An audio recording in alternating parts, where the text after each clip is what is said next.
There, ah, live. ang ating game. Guys, live na.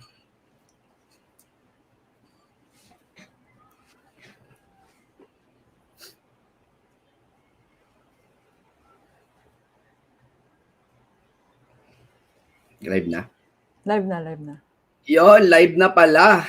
Andiyan na ba kayo guys? What's up? Good morning, good afternoon, and good evening to everyone na nandito sa live natin. Kamusta kayo guys? Okay lang ba kayo dyan? Mga nag-iintay Oh, nandyan si Charles, si JP, si Albert, Mark Divina Uwu daw, uwu. Ready na daw sila. Ready na kayo guys? Guys, meron ako kasama ngayon. Sobrang lupit taga Binance to. Medyo magpapalakas tayo dito kasi Binance to guys, alam niyo naman. Yeah. Guys, welcome natin isang malupit. Isa lang palakpakan naman natin si Ma'am Zairine from Binance. Ayun! Let's go, Ma'am. Zairine, kamusta ka? Okay naman. Super excited to be in this stream. So sobrang thank you dahil, nag-agree ka to be the watch party host. I'm sure sobrang excited din tong mga viewers natin kasi marami tayong pa-premyo today. Guys, alam niyo naman, marami tayong matututunan ngayon.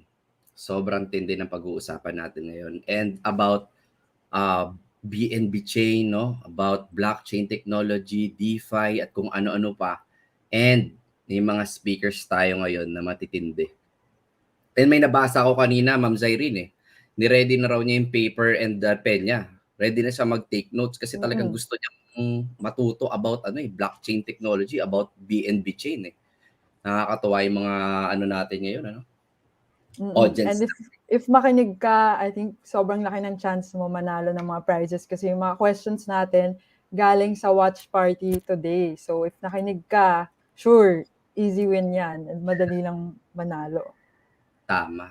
So ayan, actually guys, meron tayong mga BNB chain announcement. And bukod sa announcement guys, nakalimutan ko, may giveaway tayo and yung iba sa inyo, nako, ang laki ng ipapamigay natin ngayon.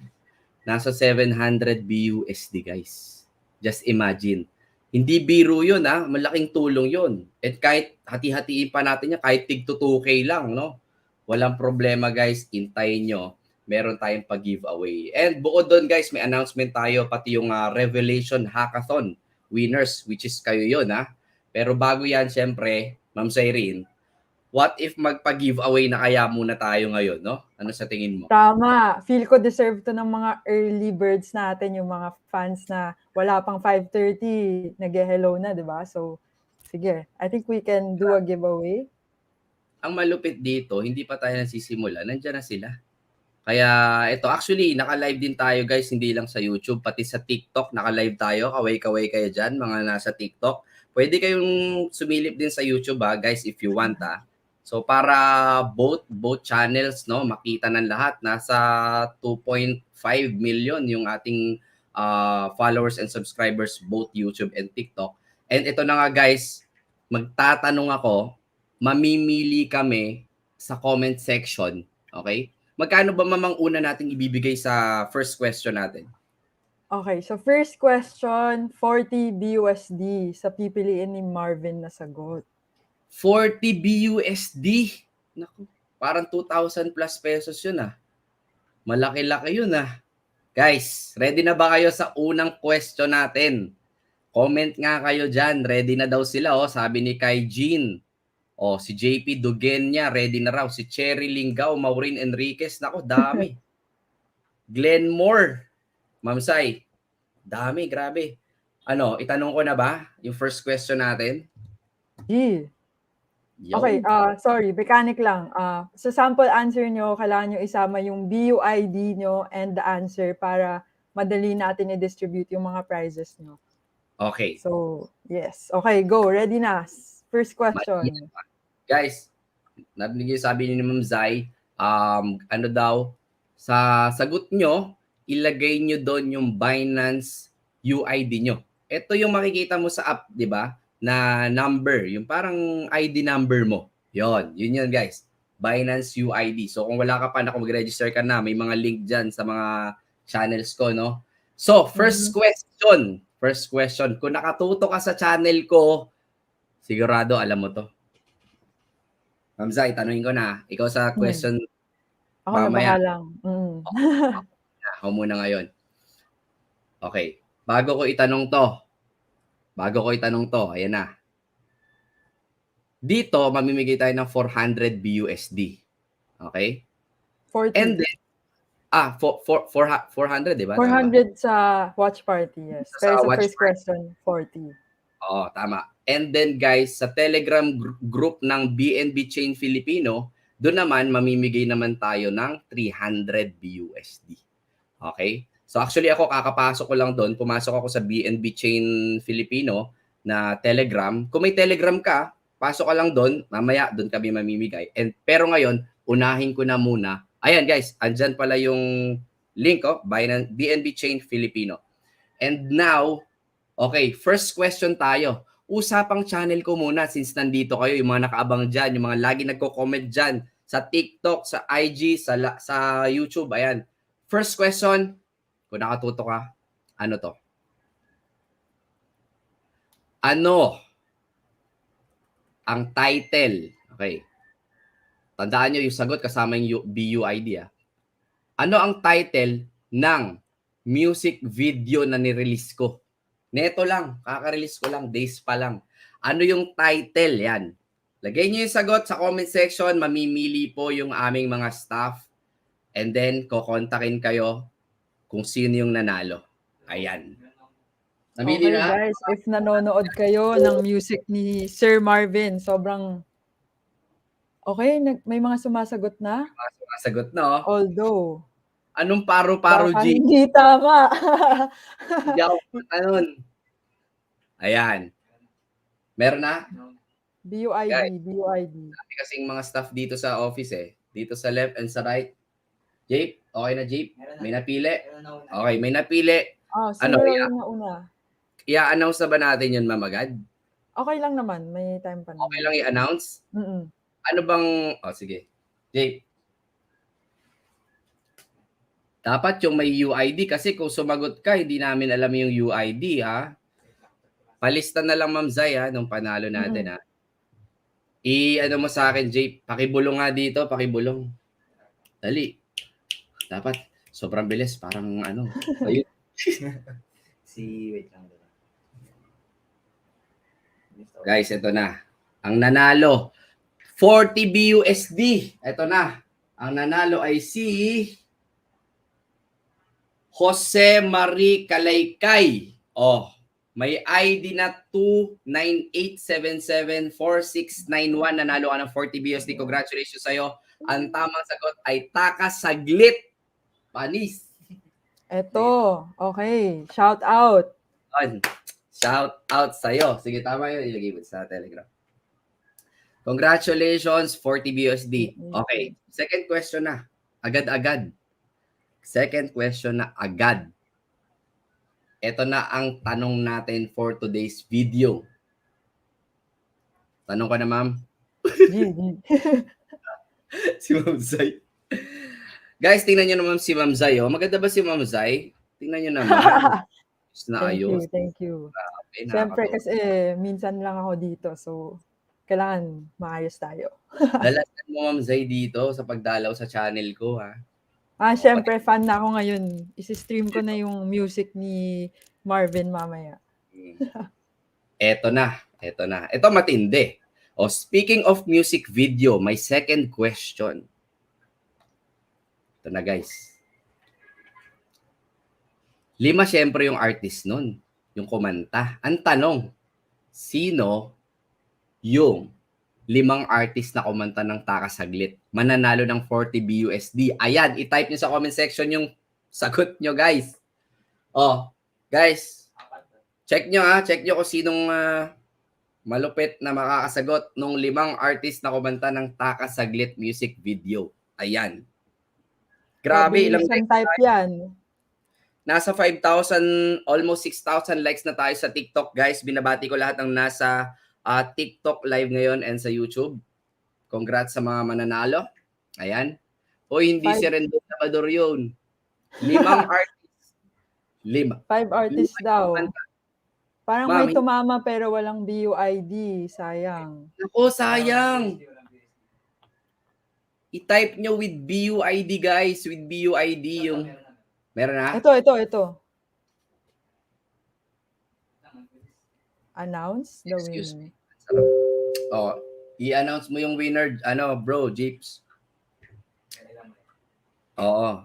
Artist with your BUID. Para naman syempre maibigay namin yung premyo sa inyo. Kasi si Binance mismo magsasend dyan eh. Ayan. Meron na, ma'am? Sai? Yes. Si Glenmore. Parehas ba tayo? Tama ba? Yun ba? Glenmore. Glenmore! Okay. Glenmore. Congratulations.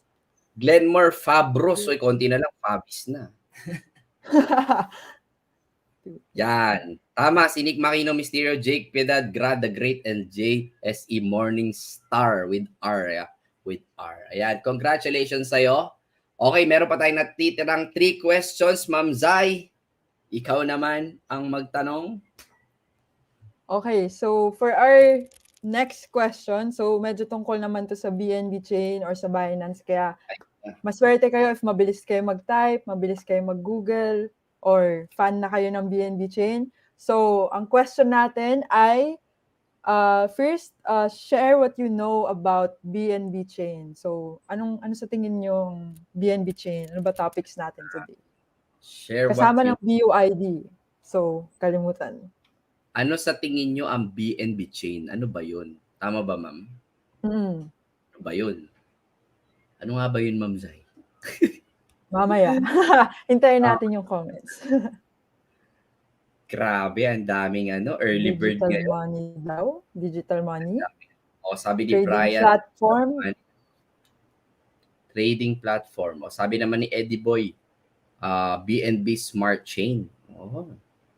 Sabi ni Emer, trading platform daw. Ikaw talaga. Platform, ha? No. Decentralized Ang gaganda na sagot, ha? In fairness. player. Oo nga eh. O ba, Paano mukhang tayo pipili? Mahirap mukhang pumili. ni Kenneth Limbaw. Is a decentralized Oo nga public eh. fast Oh. hands. Okay, mabilis mag-type. Feel ko ito na yung winner natin eh. Ma'am, ikaw na mamili. Ay, magaling din si Kisu. BNB. Stands for Build and Build. Whoa! Kinopy-paste ba natin yan or tinype? Solid Parang katabi ng PC. Okay. Kasi nauna si Kenneth, so baka Kisu, you can try next question, no? So, okay. Congratulations, Kenneth. Best answer. Kenneth Limbaw. Take notes. Grabe si Kenneth Limbaw, oh.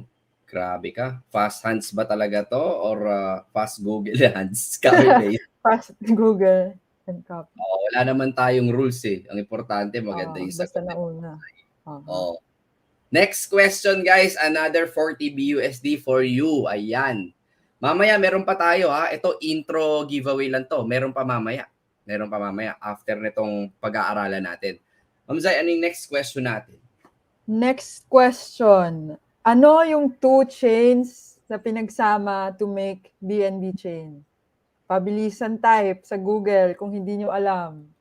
Ayan. 2 blockchain na pinagsama to make BNB chain ecosystem. Pagandahan ng sagot to guys, hindi pa unahan kahit nauna kayo. And maging happy kayo sa mga winners kasi mas papasok yung blessing sa inyo pag natutuwa kayo sa ibang tao. So palakpakan yung mga nanalo, i-congratulate nyo para pumunta yung blessing sa inyo. Tama. Ano yung question mo, ma'am, ulit? Ayan na. Ano ang 2 chain? Okay, may panalo na tayo. Si Ngani Trader. Ayan na. Paulit-ulit siya, kailangan niya raw manalo. Marami siyang tinype. Siyang beses nag-type. Congratulations sa yung Ngani Trader. Bagong pang-trader na nakatulog sa channel natin BNB Beacon Chain. BNB Smart Chain. Yung pala yung 2 pinag-combine, no ma'am, no? Para ang BNB Chain. Grabe, ang dami matututunan. Guys, solid yung mga pag-uusapan natin ngayon sa totoo lang. Ang ganda. Ayan, may mga social-fi, game-fi, metaverse, pag-uusapan natin lahat yan dito sa ating live. And may last question pa tayo, ma'am? Okay, eto, last question. Ano yung meaning ng BNB? So, ano yung acronym niya? Ayan na. BNB. May nag-type na nito kanina, so kung nakita nyo, madali na lang. Solid, oh. Ano yung meaning ng BNB? BUID? BUID? Okay, sino na una? Sino na una? Si Kiso na una kaso, sorry, one time lang pwede manalo para give chance to others na matalo. And Grabe then, ka naman. masyado mabilis mag-type eh. Okay, so next winner, si Dudes Alunday. Napakalupit naman ni Milgi Anasco. Ang ganda ng pagka-copy-paste mo dyan, pati yung mga close pa rin. Talagang Google na Google, ah. Oh, ito malupit. Ano yun? Bed and breakfast daw. Bad news. Pwede rin. Bread and butter. Ba, galing ni Jose Marie Calekay. Oy, panalo ka na. Most Panalo creative na. answer. Ang galing mo doon, ha? Sa part na yon. So, ayan. Ma'am Zai. Okay. 10 minutes na lang bago tayo mag-start sa watch party. Oh, 10 minutes na lang, no? So, ito palang pag-uusapan natin, Ma'am Zai, is BNB chain. Ano nga ba yun, ma'am? Okay, so BNB chain, basically, layer 1 blockchain. So, katulad ng Bitcoin, Ethereum, na blockchains na yung mga naunang mga blockchains. So, okay, so sa mga hindi nag-gets yung blockchain, basically, nanalo ka na, Kisu. Hindi pa ba siya nananalo? Sino, ma'am? Si Kisu daw, hindi pa siya nananalo. Mamaya meron pa. Relax lang kayo, intro pa lang. Anyway, blockchain is a decentralized ledger of all transactions across a peer-to-peer network. So medyo mind-blowing. Pero ibig sabihin lang yan na it's basically compared sa ating mga banks, no, na sila nag-handle ng lahat ng transactions, pag blockchain peer-to-peer. So people in different places, sila alam nila and they agree kung ano yung totoong copy ng ating transaction. So, Sir Marvin, alam ko may mga videos ka about blockchain, ma'am. Gusto kang ma-add. Medyo inuubo lang ako. Actually, pausa ko lang. May DeFi akong DeFi presentation. Speaker ako dapat ng Traders Fair. Medyo napaos ako. And ngayon, nagre-recover ako. Pero okay lang, walang problema. Kasi explain ko sa inyo sa pinaka-simplest way yung blockchain, guys. Sa mga nakatutok sa channel ko, ang blockchain, madali lang yung maintindihan. Imagine niyo na lang na isa tong parang public ledger. So yung transaction natin dalawa, nakikita ng lahat ng tao. And doon umiikot, guys, sa blockchain lahat ng transaction na nangyayari sa smart contract, which is pag-uusapan natin mamaya. And guys, kung hindi nyo na itatanong, ito matindi. Yung BNB chain lang naman, no, ay largest blockchain today by active users. So sobrang dami gumagamit nito. Ito ang ilan sa mga networks na capable of scalability. And tayo lang ang ang blockchain na wala pang network outage. Oh, just imagine, 'di ba? Ibig sabihin nito, pwedeng suportahan ng BNB chain ang healthy ecosystem of various applications. People come for DeFi, gaming, NFTs, and fan tokens. Gaya nung sa Lazio, guys, di ba, namimigay tayo ng mga kung ano-anong NFT dyan, yung mga fan token, DeFi. So, sa DeFi, ganito lang. Ang simplest way para maintindihan nyo ang DeFi, guys, ito lang siya. Di ba sa traditional natin na finance? Sino nagko-control? Of course, ang ating banks, ang ating government, di ba? Kino-control yan eh, di ba? Kino-control siya and dun umiikot yung ating financial system.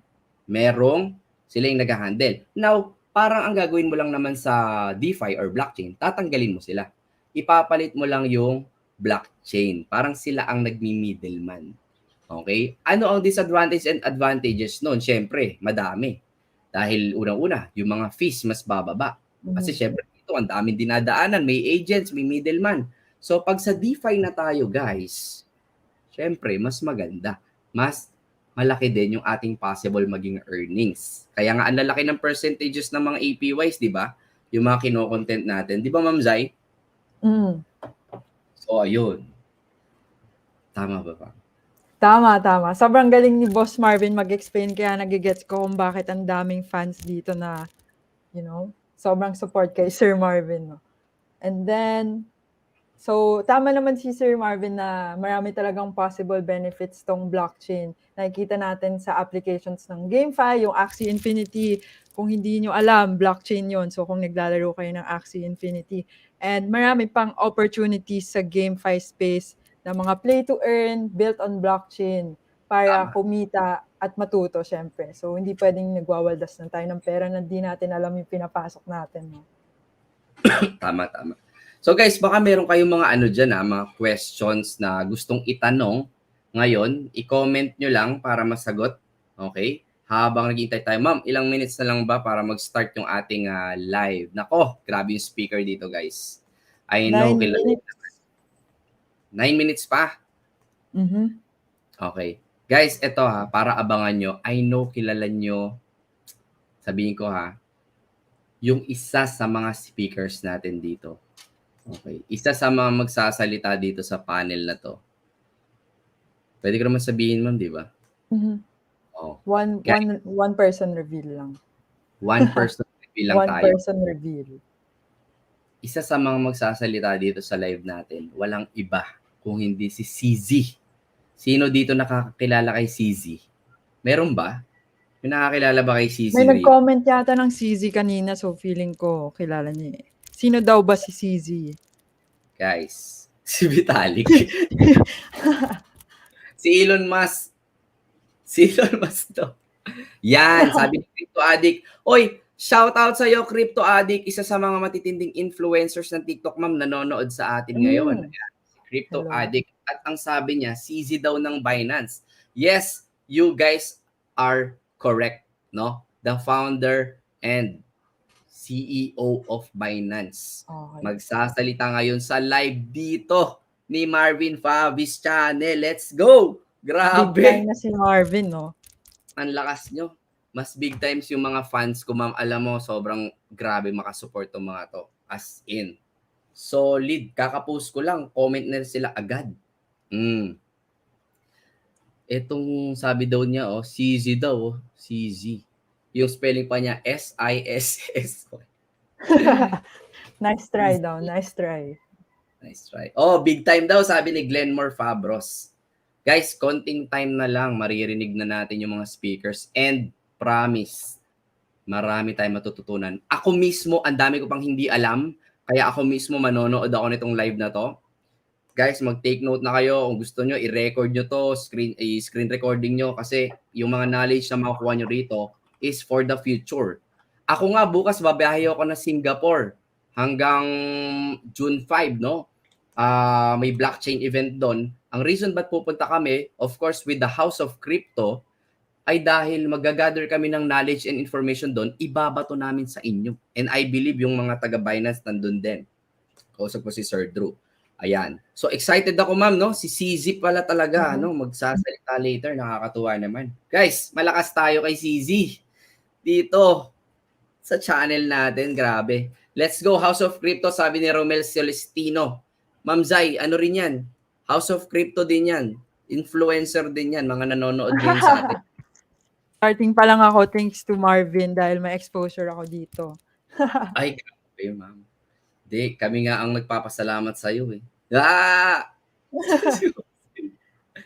minutes na lang bago tayo mag-start. 6 minutes. Okay. As of now, nasa 600 na, no? Even dito sa TikTok Live, kaway-kaway. Ayan, ito yung kamay ko. Nakikita nyo. Ayan. Thank you so much. Ang dami nag-hearts. 11,500 likes na tayo. Guys, don't forget to join yung BNB Chain Filipino Telegram group. Doon papasok tayo and mamaya magbibigay din kami doon ng 300, no, ma'am? 300 BUSD. 300 BUSD. Okay, sama-sama tayo doon. Sabi ni Kyle Monaco, Marvin Favis lang malakas. Naku, Yan. malakas Kailangan na. natin i-feature yan. Yon. Kayo ang malakas, guys. Kayo ang malakas. Diba? Hatakang pataas tayo. Si Ma'am Zai, part na rin yan, no? Part na rin ng crypto yan. Solid yan. Hihi. Paano daw mag-join sa House of Crypto, sabi ni John Michael. Madali lang pumasok doon.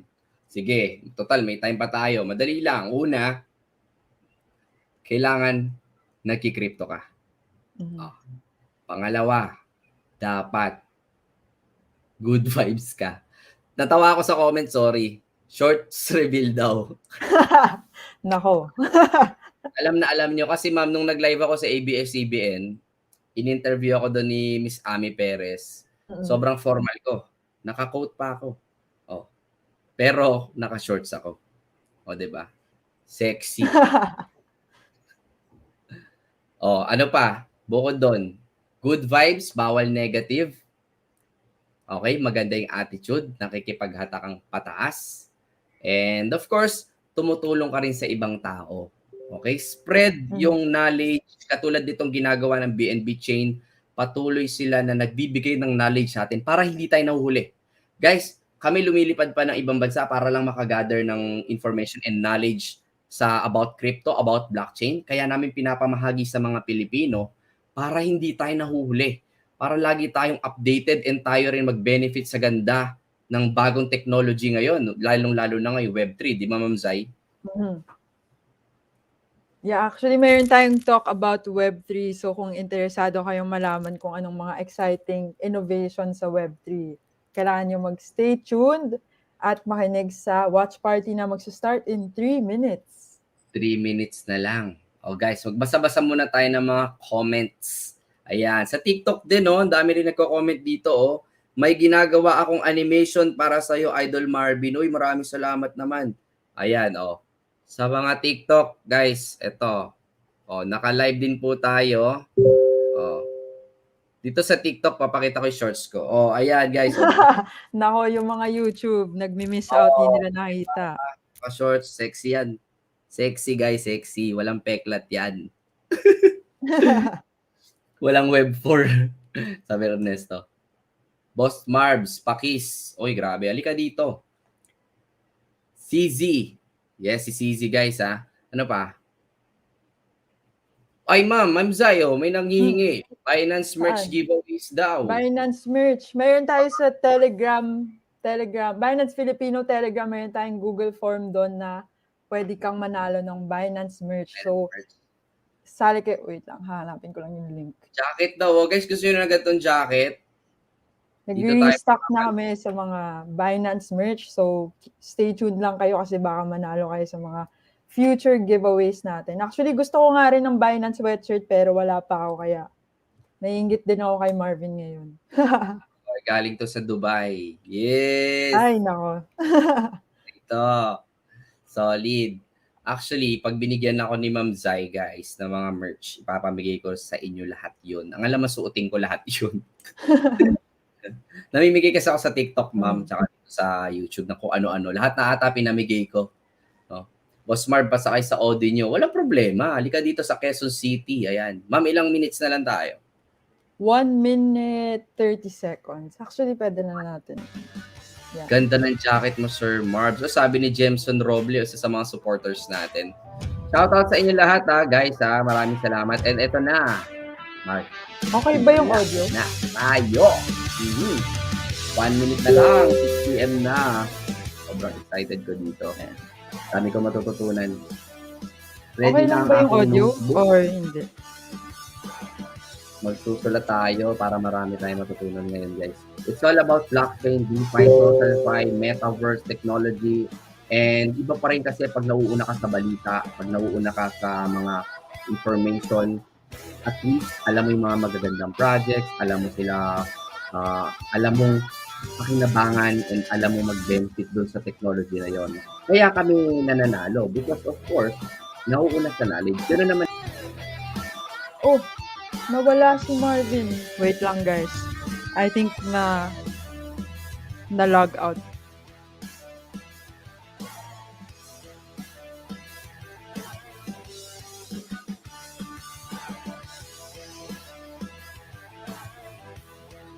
Ay, nako, nawala si Boss Marvin. Siguro hintayin na lang natin and in the meantime, hindi ko kinik out si Boss Marvin. Medyo na nagka-internet problems yata siya.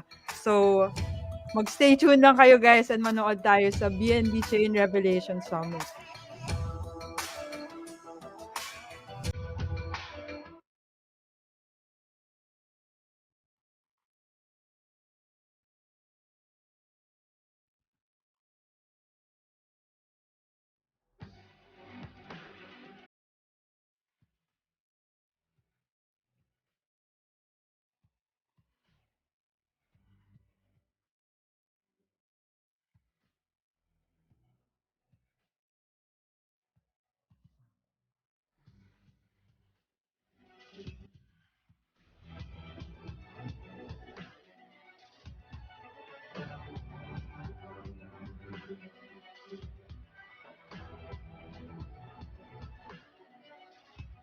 Wait lang guys, message natin si Marvin kung nasan siya.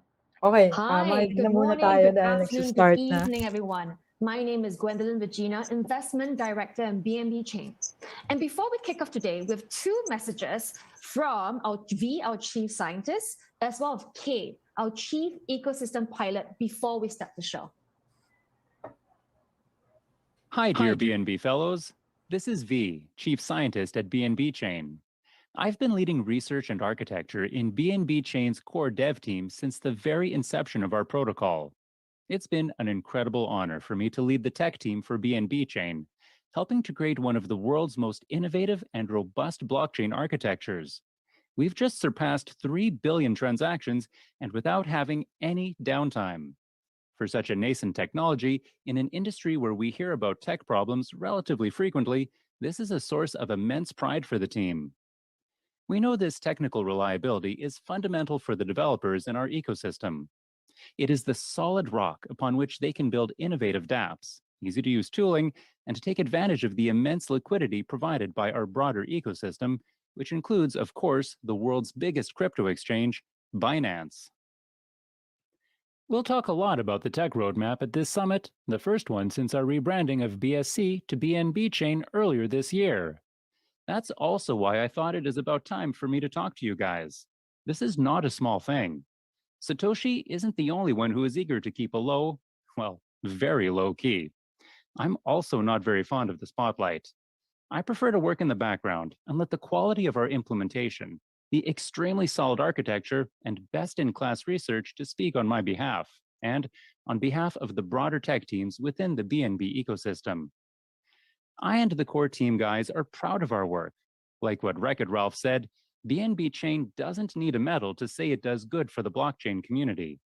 I think BNB Chain technology and infrastructure have experienced many aspects that I'd like to tag as time machine. By time machine, I meant we are verifying facts ahead of other public blockchains. For example, we battle test the transaction volumes that no other chain has seen before. BNB Chain is the first chain experiencing 2 million daily active users, and it has twice the transactions that Ethereum has now already.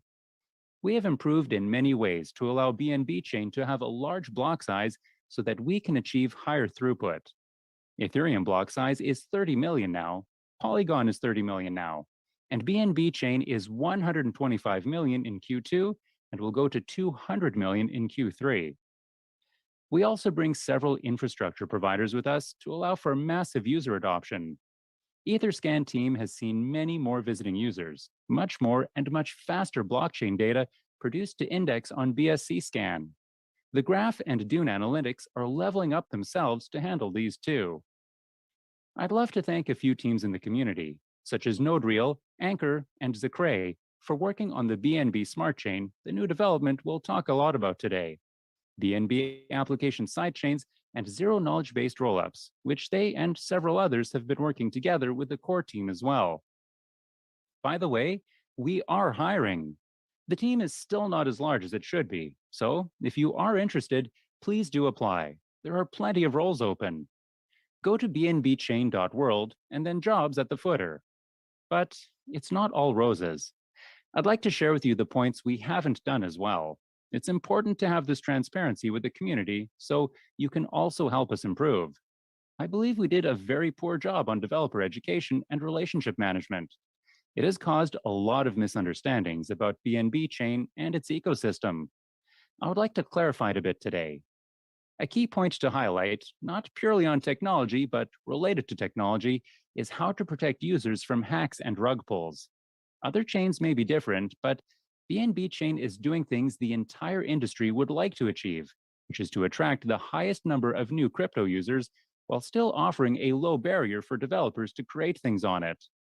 The result of this is that while 99.9% of the developers in the ecosystem are ethical and compliant, there will be a few bad guys, hackers, and scammers.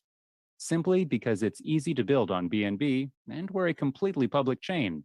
Anyone can build on BNB. At this moment, the core dev team is working with community partners on a new decentralized governance-driven mechanism and a series of security toolings to greatly reduce these security incidents and protect ordinary users. I believe this is part of the time machine tag as well. We're also going to work on a partners program, some highly vetted teams of developers and infrastructure companies. All of this aims to foster higher reliability and security for end users. In terms of the work in the upcoming months, firstly, we will do some housekeeping. We will finally open source the BNB beacon chain. There is a fun match engine in it, and you can check it if you're interested. Secondly, BNB chain will become more decentralized.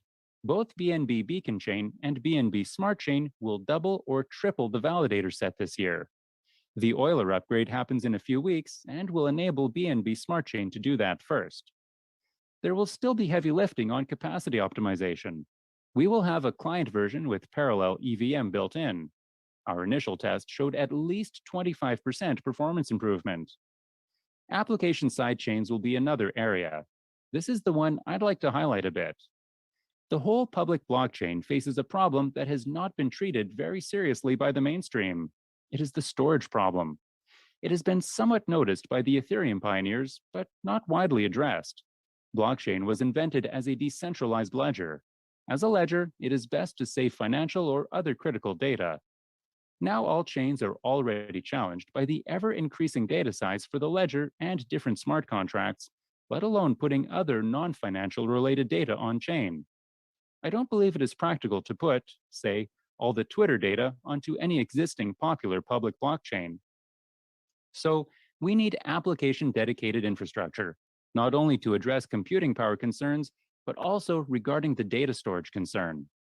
That is also one reason why BAS and ZKBAS are being developed now. Besides, they will also increase the transaction throughput. BAS, short for BNB Application Sidechain, is a framework, more like a starting point for anyone to build their own blockchain platform. ZKBAS is its next iteration, which will further enhance the balance between security and performance. Another dedicated initiative on the storage problem will start in the second half of the year as well. The core team looks forward to working with top experts in these areas together. Finally, I want to re-emphasize that we are hiring. I hope our marketing team works on a nice campaign to incentivize you to send your CV to us. Oh, I also expect the marketing guys to design an even cooler avatar for me next time. Anyways, nice seeing you guys and sharing some of my thoughts. Thank you. See you soon. Hello, BNB builders. I'm Kay, and I'd like to highlight a super important message to you. Today marks the first day of a new era. The era where our digital lives belong to ourselves. The era where sustainability and decentralization go hand in hand. The era that will eventually bring the power of Web3 to billions of people across the planet. BNB Chain is an integral part of this new day. Innovation is a pillar for everything we'll do, and a core objective of our community. That's why one of our top priorities in 2022 is to work even harder together with you and our whole community to make sure that innovative projects thrive on BNB Chain by providing growth support and investment. What's more, we have a view to 10x our support to sustainability projects building on BNB Chain. You'll start to see my face. Not really my face, my avatar, across the BNB social and community channels. My goal is to help the ecosystem scale and help BNB reach out to the innovators that want to build the next internet. We want to talk to you, the pathbreakers with wildly creative ideas, especially if you haven't yet found the channel to express it. You, the makers who want to build a tech for good application and need a fast, reliable, and cost-effective blockchain platform to build your solution. You, the dreamers who are also doers. Maybe you are working on bringing to life the next Google, the next Twitter, the next Facebook, or maybe just a cool game or metaverse. Probably nothing. Either way, we want to do it right, with cutting-edge Web3 technology and a long-term view. You are the innovators who we want on BNB Chain, and we will pull out all the stops to help you grow.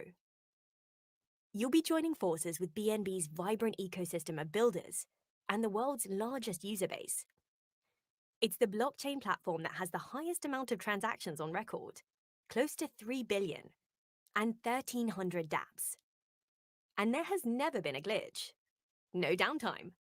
What other blockchain platforms can say the same? So what are you waiting for? Get in touch with our team. We will support you through and through. Our mission is to bring the benefits of Web3 to the first billion people on this planet. We want to help you turn this dream into reality, with innovation, with sustainability, with a vision to build the dApps that will change the way we live our digital lives for the better over the next 5 to 10 years. I'm looking forward to continuing this conversation on our social channels. Follow our Twitter, chat with us on our Telegram and Discord. I'll be there as well. Let's keep building and together create a better future. Thank you so much, V and K. Looking forward to seeing you around. As V said, maybe your avatar might evolve, change. Looking forward to that. So again, welcome everyone to BNB Chain Revelation Summit. The next few hours will be packed full of content. You'll hear a lot about some major BNB Chain roadmaps, updates, announcements, as well as celebrate our Revelation Hackathon winners with us. As you've heard from V and K, we've had 1,300 dApps built on BNB Chain, more than 3 billion transactions, all-time high of 2.27 million daily active wallet addresses, zero downtime. It's been amazing. We wouldn't have done this without you, the community. And the goal of BNB Chain is to really grow crypto in its first billion users. So the first half of the summit will consist of us talking with leaders in the crypto space, leaders from the BNB Chain community, to talk about the exciting developments that the whole community has been working on, but also to look at what is the future of Web3. We'll look at all these in totality in the ecosystem. Second half, we'll dive into the hackathon. With the end of the 50-day hackathon, the first global BNB Chain Revelations hackathon. So super exciting for us. You will see some of the judges and sponsors, the lead track owners come on stage as well to talk with the winners of the 6 different tracks as to dive into the projects, demo, and to learn more about the innovations that are building across the categories. So that's it. Quick introduction. Take a drink, take beverage, morning beverage, evening beverage, whatever have you, and enjoy the ride. Without further ado, let's kick off the first panel, our vision and roadmap.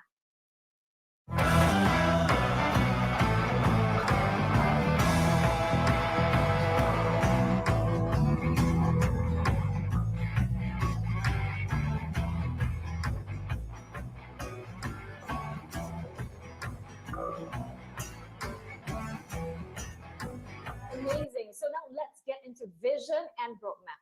Our panelists for today, we have CZ, CEO and co-founder of Binance, Sammy, business and ecosystem development, BNB Chain, Yuri, executive director of BNB Foundation, and lastly, Patrick, VP of marketing. Welcome, everyone. Hello, Say guys. hi. Awesome. Right. Your wave. Thank you. So let's kind of kick it off with CZ. CZ, vision and roadmap. What is your vision for the future of blockchain? Well, that's a pretty big one. So I think the future of blockchain, blockchain can do, obviously can do many different things. The first application we're focused on is, financial applications, exchange, access to crypto, etc. And I think BNB chain is, way bigger than Binance.com, right? So BNB chain is a community-driven project. I actually don't have a plan for it. They should not follow my plan. So that's the way that BNB chain works. It has its own plan. So the community the community decides, and then we have a number of very strong developers in the ecosystem. So I think in the future, everybody will have to interact with blockchains all day long without knowing if they're using money, if they're using records, if they're using notary services, anything that touches a public record. So so I think we're just at the beginning. And how do you see then in this vision, right? You say we're at the beginning and talking about centralization and decentralization, because you are founder of Binance, you run Binance, and BNB chain, as you said, is a community, is much larger than Binance. Like, how do you see the two working together? I think, look, in a decentralized world, it does not prohibit a few centralized parties. Each person is a centralized party, right? So there will always be some type of centralization. If two people want to work together, that's centralization. If it's 4 people, if it's 8 people, if it's 16 people, that's all centralization. It's just the size of it. So you can have many different centralized parties working in a decentralized system. There's no conflict. You will always have them. Any team working together is a centralized team. Well, it's some type of centralization. I think the two can coexist. If you have, ideally, if a centralized party in this ecosystem controls more than 51% of the nodes on network, etc., that's not so good. But generally speaking, look, in a decentralized world, you should not have rules that forbids people working together. Interestingly, you say CZ was centralized, with each person centralized, because sometimes I feel there's 2 opposing sides, right? 2 arguments in my head. So sometimes decentralized. So amazing. Thank you, CZ, for kicking us off. So I would like to move to Sammy. So Sammy was at the beginning, the Genesis OG team of BNB chain back in September 2020. Sammy, for you, what is the vision of blockchain? That's an interesting question. So I think these crypto networks and blockchains give us, for the first time, this type of new architectures to kind of redefine a lot of legacy systems. So a lot of legacy systems have had kind of slow, gradual improvements. So if you look at financial services, for example, a lot of the systems that are being used today have not really had any kind of very significant re-architectures on how they're built. So I think with the crypto networks that we're seeing today allows us to do this, and not only at a technical architecture, but also at a business model level. Look at really how to re-architect not only within financial services, but broad range of different types of domains and use cases in order to create this more equitable, accessible systems that our economies and societies are operating on. And so you were at the beginning of BNB chain. You've been in blockchain crypto space for many years, right? And so what role has BNB chain played in this growing ecosystem?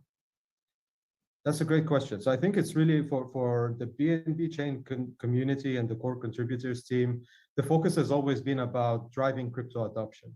And we want to do that by focusing really on the infrastructure layer. So if we look at the infrastructure layer, when BNB first started was first launched in September 2020, if we take a DeFi, for example, there was a lot of growth happening in DeFi at the time. It was the V1 DeFi summer when Compound launched the Comp token, and we started seeing this really rapid growth happening in DeFi across many different metrics like TVL, users, developers, so many other things, but everything was happening on the Ethereum mainnet at that time. And we also then saw that there was recurring issues with very high transaction fees and network congestion, which became a little bit antithesis to what the DeFi movement was really supposed to be about, because it was pricing out a lot of users. So I think BNB chain aim to provide an alternative here. It was another alternative infrastructure for developers to come and start experimenting and building and being accessible to much wider audience of users, regardless of their net on-chain asset values. So that was really the key idea, just providing more choice for developers in order to help grow crypto adoption. And what I'm going to talk about soon as well is our future roadmap also informs a lot about that. So we really want to think about, from an infrastructure layer, what's the type of infrastructure required for developers to build applications that's going to reach tens of millions, then hundreds of millions, and then eventually a billion users. That's the goal, and that's what the BNB chain community is super focused on. Awesome. And you mentioned a tech roadmap, which I want to go back to shortly, right? I want to bring the next person on. So Patrick, can you pronounce for us your very crypto sounding name? So for everyone here, when Patrick first joined us in BNB Chain, I legit asked Patrick, do you create this last name because you're in crypto, like DGen Hart? So it's not. Patrick, please enlighten us. I have the heart of a DGen, but that's merely a coincidence. Yeah, it's Degenhardt, right? Degenhardt, not Degen, huh? Yeah. Yeah, German. But yeah, Patrick. So let's kind of have you kind of talk a little bit about BNB Chain and kind of how your involvement has been, but also tell us more about the numbers, kind of where we are today. Yeah, it's a great point, Glenn. So I think now, as Sammy mentioned, we are really towards this path of bringing the first 1 billion users to Web3, right? This is our mission. This is what we want to achieve. We want to take blockchain, the benefits of blockchain, be these benefits economical or even in terms of social mobility. We are seeing so many places around the world that require this, right? And our position at BNB Chain is to really facilitate that, is to foster the growth of people. And I think the first segment of people that we can support is the developer community, right? If we are build and build, right? We are made by builders for builders in order to build things, build cool apps, decentralized apps, and a new infrastructure that will empower the whole world to grow. So we have a number of programs that are aimed towards developers, and throughout the year, I'm sure that everybody will see a lot of announcements on that front, especially in my area of marketing and community. And I really look forward. I'm very excited about all of that. Very cool. Thank you very much. Yeah, build and build builders. It is something that CZ has also kind of said before a lot of times, right? CZ, I think you've tweeted many times, keep building or something like that. Yeah, awesome. So let me, CZ, you unmuted yourself, please. It's okay. No, just keep building. Yeah, keep building. Exactly. Short and sweet. So I'd like to bring Yuri on a little bit. So Yuri, tell us more about what you've been up to at BNB Chain. I see you're representing with a hoodie. Amazing. Couldn't resist. Well, this year, a lot of my work focuses on helping us to get up and running BNB Chain Foundation. And that we have a couple of initiatives that are really important for the ecosystem that are worth telling more about, I think, right now. One is the foundation, which is currently under establishment. It's going to be not-for-profit, it's going to be autonomous, and it's going to focus on 3 areas that are really critical for the community and all of the BNB Chain ecosystem. One is R&D, one is governance, and one is community. And in terms of R&D, we're really focusing on how can we support innovation and basic research to further the development of blockchain technologies. And this is a responsibility that, as the largest, L1 ecosystem, we take really seriously. But as Patrick mentioned, also, we're very focused on education programs and other programs that can help to bring more developers into Web3. I think there's only a few tens of thousands of experienced developers in Web3 compared to millions of developers, right, in the overall global developer community. So doing that is super important for us. In terms of governance, this is basically about building a structure that can support the governance activities on the BNB Chain ecosystem as we continue to decentralize, which is really important for us to do in a meaningful and also practical way. And that means helping to steer our tech roadmap and other key areas of improvement in a way which is open and transparent and involves the community. More broadly with the community, as Patrick mentioned, we really want to use the foundation to support dialogue and participation as we grow and evolve, because it's all about the community. We wouldn't be here without the millions of people who support what's become the world's largest blockchain at this point. And for labs, it's really focused on. Wait, Yui, what is labs? Announcement, right? BNB Chain Labs, which I guess I soft announced, is a new entity, a new initiative that we are bringing out this year, which is really going to be focused on helping to build the right technical infrastructure and helping our strategic partners to scale. And Patrick is going to be very involved also in the activities that it does around marketing and community. We want to really try to help drive mass adoption of blockchain by supporting innovative use cases, not just in the Web3 community as we think of it now, but also across enterprise and governments. And I think that, hopefully this elusive mass adoption, which we've all been, those of us in the space have been talking about for a long time, it looks like we're on the verge of it. If you look at the really meaningful steps that some of the largest Web2 players, governments, companies are taking. And so Labs is really focused on supporting that technically. And also, as Patrick mentioned, supporting it when it comes to education and marketing and really helping to support community activity and dialogue.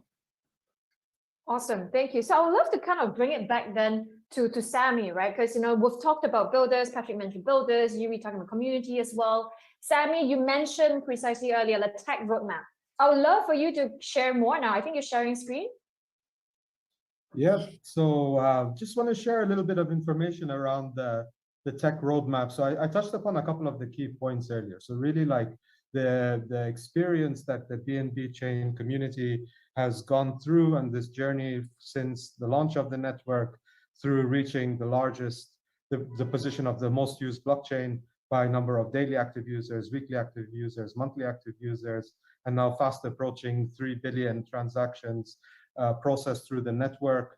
So it's been heavily battle tested, but we also had a lot of learning experiences. I think one of the key ones there is that this shared infrastructure is not really suitable for applications that are going to reach large user scaling, like reach tens of millions of users and then eventually hundreds of millions for a number of reasons. The primary one is really block space. The block space, it's super competitive. It's there's fierce competition for block space, which is think of it as a limited and finite resource. And here you have a number of different types of dApps. Of course, a very large and rapidly growing DeFi ecosystem, a lot of gaming projects, a lot of social like move to earn, and a number of others, and a very rapidly growing NFT ecosystem.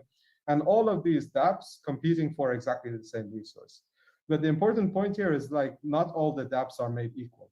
So it doesn't really make sense for gaming projects to have to pay the same transaction fees as DeFi protocols, and they probably don't need to, but using the shared infrastructure, that's the situation that they're in today. So when we were thinking about what's the type of infrastructure required for applications that can scale to large user bases, and feedback from the community informed a lot of the roadmap. So there's a number of areas of improvement that the tech roadmap is focused on in the coming quarters. So I can broadly categorize them around improving scalability, improving the developer experience, improving user experience, and on improving progressive decentralization for the network. So the first key area is around scalability. So one of the big initiatives that's happening right now is on the BAS chain. So BAS stands for BSC application sidechains.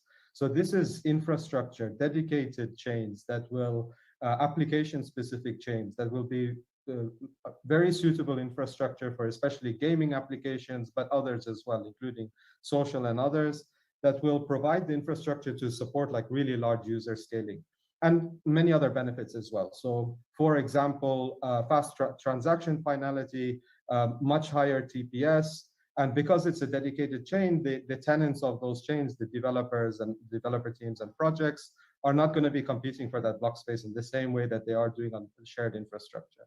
So there also you will have significantly lower transaction fees, which is quite important for a lot of the gaming applications. So we're talking about small fractions of 1 cent, and potentially for some of the BAS chains to also be gasless. There's also other configuration and design choices that project teams can have with using the BAS, including using their own project native tokens as the gas token. So this creates like wider design space and a number of other things they can do with the token economics for the project. So several great benefits for developers for the BAS, and there's going to be two implementations. The first one is POS BAS. So think of those as like mini BSE. So they're 100% EVM compatible, so the developers can use all of the developer tooling that they're very comfortable and familiar with. And we'll have oracles, block explorer, all of the underlying infrastructure in order to be really deploy and scale those applications in an easy and cost-effective way. So the POS BAS are already in testnet. There's a number of projects already building on the testnets today, and the mainnet, the first ones will come out soon, and we expect the number of BAS chains to grow very rapidly after that. The second implementation of the BAS is a ZK rollup BAS. So we call ZK BAS, and that's coming. It's going to be rolled out in a couple of phases from Q3 and Q4 in this year. And that has a different security model, has different benefits, and will also be providing benefits for dApps to scale for a couple of different domains, especially ones in financial services or financial use cases, DeFi, but plenty of others as well. So the BAS initiative, the BAS change is one of the big highlights and milestones for the roadmap this year. But there's a couple of other key ones to mention. So another area that is also in progress right now is going to improve and increase the progressive decentralization of the BNB chain. So this one specifically is expanding the validator set from 21 to 41. So this is already, the hard fork on the testnet is already live, and it's work in progress right now. So this is one of the key initiatives around improving the progressive decentralization of the network, as well as providing other benefits in terms of security and improvements on the validator dynamics. That was a lot, Sammy. Yeah, there's a lot on the tech roadmap. So the developer community is super engaged here. So yeah, actually, at this point, I'd like to bring in CZ again. Because CZ, again, you've been around, pioneer in the space. How do you see BNB Chain's tech roadmap vision? Because we're talking here about vision and roadmap. How do you see this? You're muted. Yeah, I think the tech vision is the roadmap is perfectly fine. I think it's great that the community, Samuel and other people in the community have a very clear, specific, and roadmap they're building towards to. That is fantastic, and yeah, I think that's very much aligned with the vision here. And I think I think as the other Patrick and Yuri said, having 1 billion user as a target is great. And I think that what we today call the elusive mass adoption will get to us. So it does take time, but but that's also why it's very interesting. So I think when we get there, I don't know when, but I'm sure we will. It's just a matter of when. And when we get there, 1 billion people using BNB Chain, I would like to. Yeah, it'd be great to see grandpas paying for coffee with it, and transactions directly on chain. I think, yeah, that's the word I'm really looking forward to get there. But I'm pretty sure I'll see it. If you had a wager, minus like now plus 3 years, now plus 5 years, 10 years, CZ? I think it's gonna be around 10 years, to be honest, Really? because it does take time. Like the adoption curve does take time, and today people, like we're in the industry, we think everybody use crypto, but if you look at the global wider adoption, like on overall crypto, it's probably about somewhere around 3 to 4% globally. And within that, most users are still using centralized exchanges. They're not native on changes yet. But I think eventually, yeah, in 5-10 years, we'll get to a place where we will have that. Yeah. Yeah, so I think you kind of semi-touch on a point as well, right? Because to get to 1 billion users, we need education, right? So I want to bring it back to Patrick again, right? What are you and BNB Chain community doing regarding educating not just builders, but also perhaps the retail public? So educational programs, please, would love to hear from you. Exactly, yeah, this is absolutely fundamental. So like Yuri was mentioning, now we are launching the BNB Foundation. And one of the key aspects of the BNB Foundation is to bring tech for good, for the masses, and also educational projects. So we are already taking a look at several educational programs that can empower devs to build in our ecosystem. And especially, I mean, of course, the crypto native devs, right? The Web3 devs that are fluent in Solidity and other languages, but also the Web2 devs. So like millions of people, like we discussed before, right? So let's bring this Web2 devs to the bright side of Web3, of decentralization and democratized access to finance and to, you know, your own data. Yeah, and make that change happen. So the BNB Foundation will work on this, especially in emerging markets, especially to bring change to the lives of underprivileged people that would like to join, you know, a software engineering school. And we can partner with top universities around the world to create these opportunities. So that's what we want to achieve. It's in our ambition for this year. And yeah, I believe that if we do that, we'll change lots of lives for the better. When you change, you know, when somebody becomes a software engineer, it changes not only that person's life, but their own family and even their community. So that's also another way to speed up this process towards the 1 billion users, right? When you are really changing entire communities and bringing them to Web3 and to blockchain. And interesting, Patrick, that you talked about kind of emerging markets, right? Because we've seen over technology adoption over the last, say, 10, 20 years or so, you know, like emerging markets, you know, skipped sometimes the desktop era, they went to mobile, right? So that there's some skipping also involved, you know, here I think we may see. So our, you know, when you grow an ecosystem, again, you know, we've talked about builders, we've talked about emerging markets, the retail users, the grandpas of the world, right? But one thing is important is that, again, this is about community. So it's not just the builders, but we need more people, more than just that. Yuri, I'd love to bring you back on. Who else are we partnered with? Who else is building and helping the community grow? That's a great question. You know, to go back to CZ's estimate of 10 years to every grandpa and grandma using crypto to buy their coffee. You have to think about what are the resources, what are the inputs that you need to get to that output, and you need builders, but you also need you need capital and resources. And the great thing about crypto is that it's increasing the freedom of money. And so there are new ways to get capital to good projects, but you also need opportunities to create utility or to create useful value for people. And that means integrating crypto technologies and platforms into the real world, which is a technical challenge. It's an adoption challenge. And the great thing is, though, is that we're not unique, and CZ is not unique in believing in this. And I think as you see the amount of investment in this industry, despite the fact that the creative destruction, which I think crypto is famous for, the speed which causes it to try new things, a lot of them fall away, some of them don't work. The ones that work get really big, like BNB chain has. You see investors really believing in this, and you see, I think, increasing convergence across not just investors and not just people who are early adopters like us, but also big corporates, governments. That this is really useful stuff. I saw that in Latin America, you're seeing certain governments start to make moves to open up regulation or to adopt certain crypto chains for government-related use cases. And I think what we've done recently to really help one area, which is the capital, is to really start building a stronger VC alliance for BNB chain. And we've been really fortunate to recently close a large round in which we partnered with not just top crypto native funds, but also leading traditional VCs and large corporates. And I think the shared vision that brings all these different players underneath one tent, one umbrella, is this shared vision of how there's an opportunity now to see that result, that output that CZ outlined, and to invest in helping to support the growth of these things.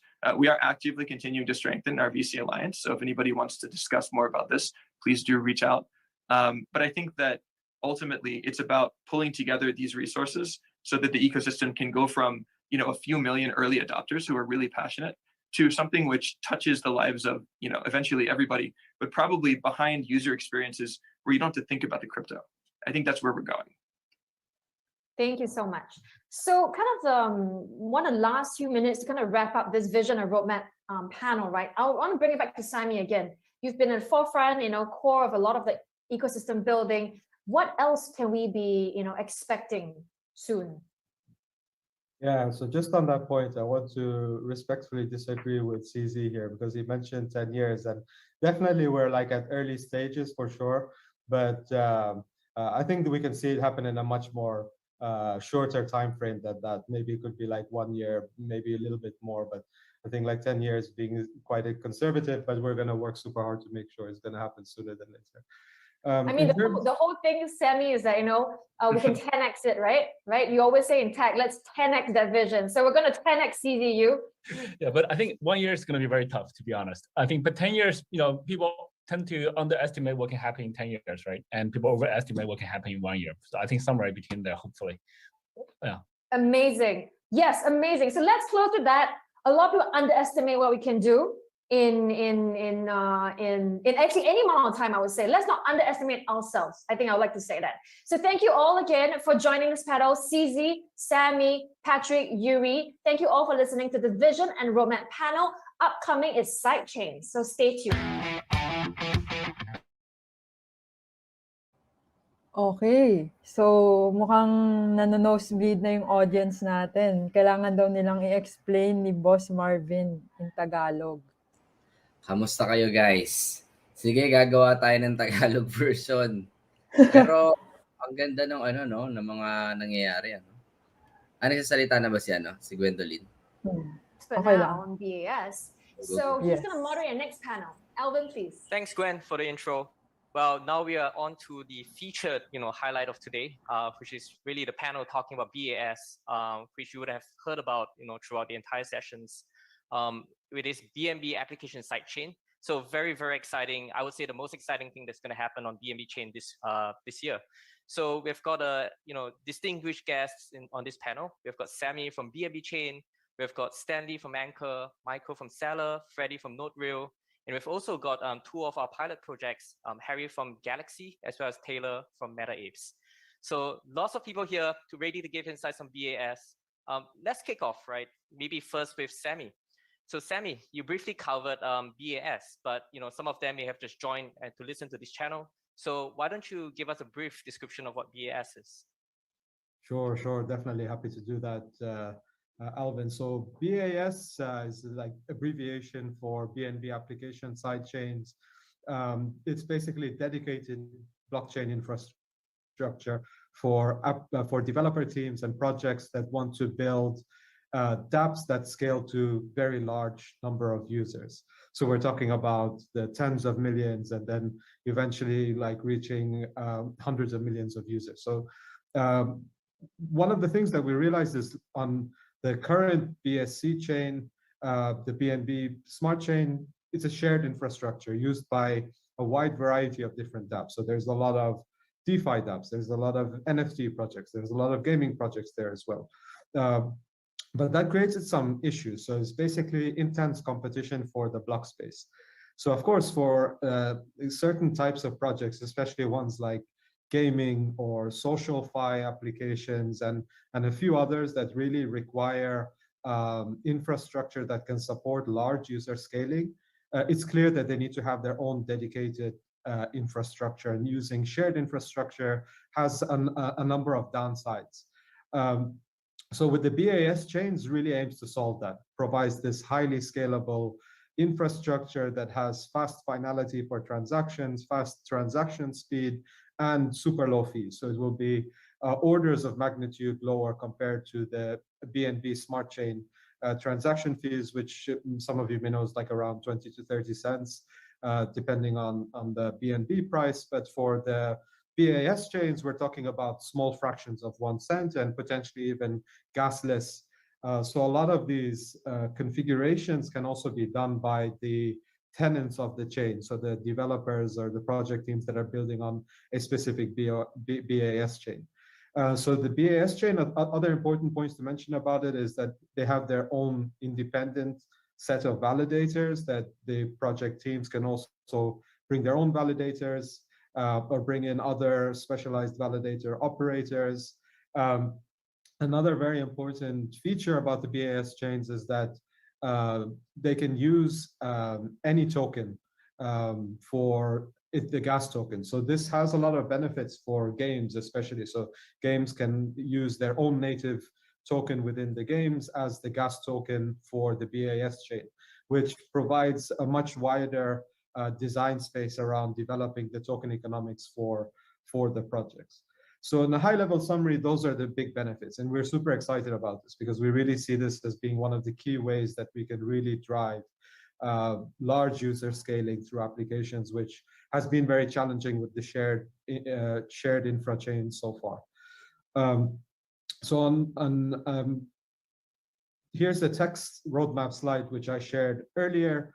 So you can see there's 2 implementations of BAS.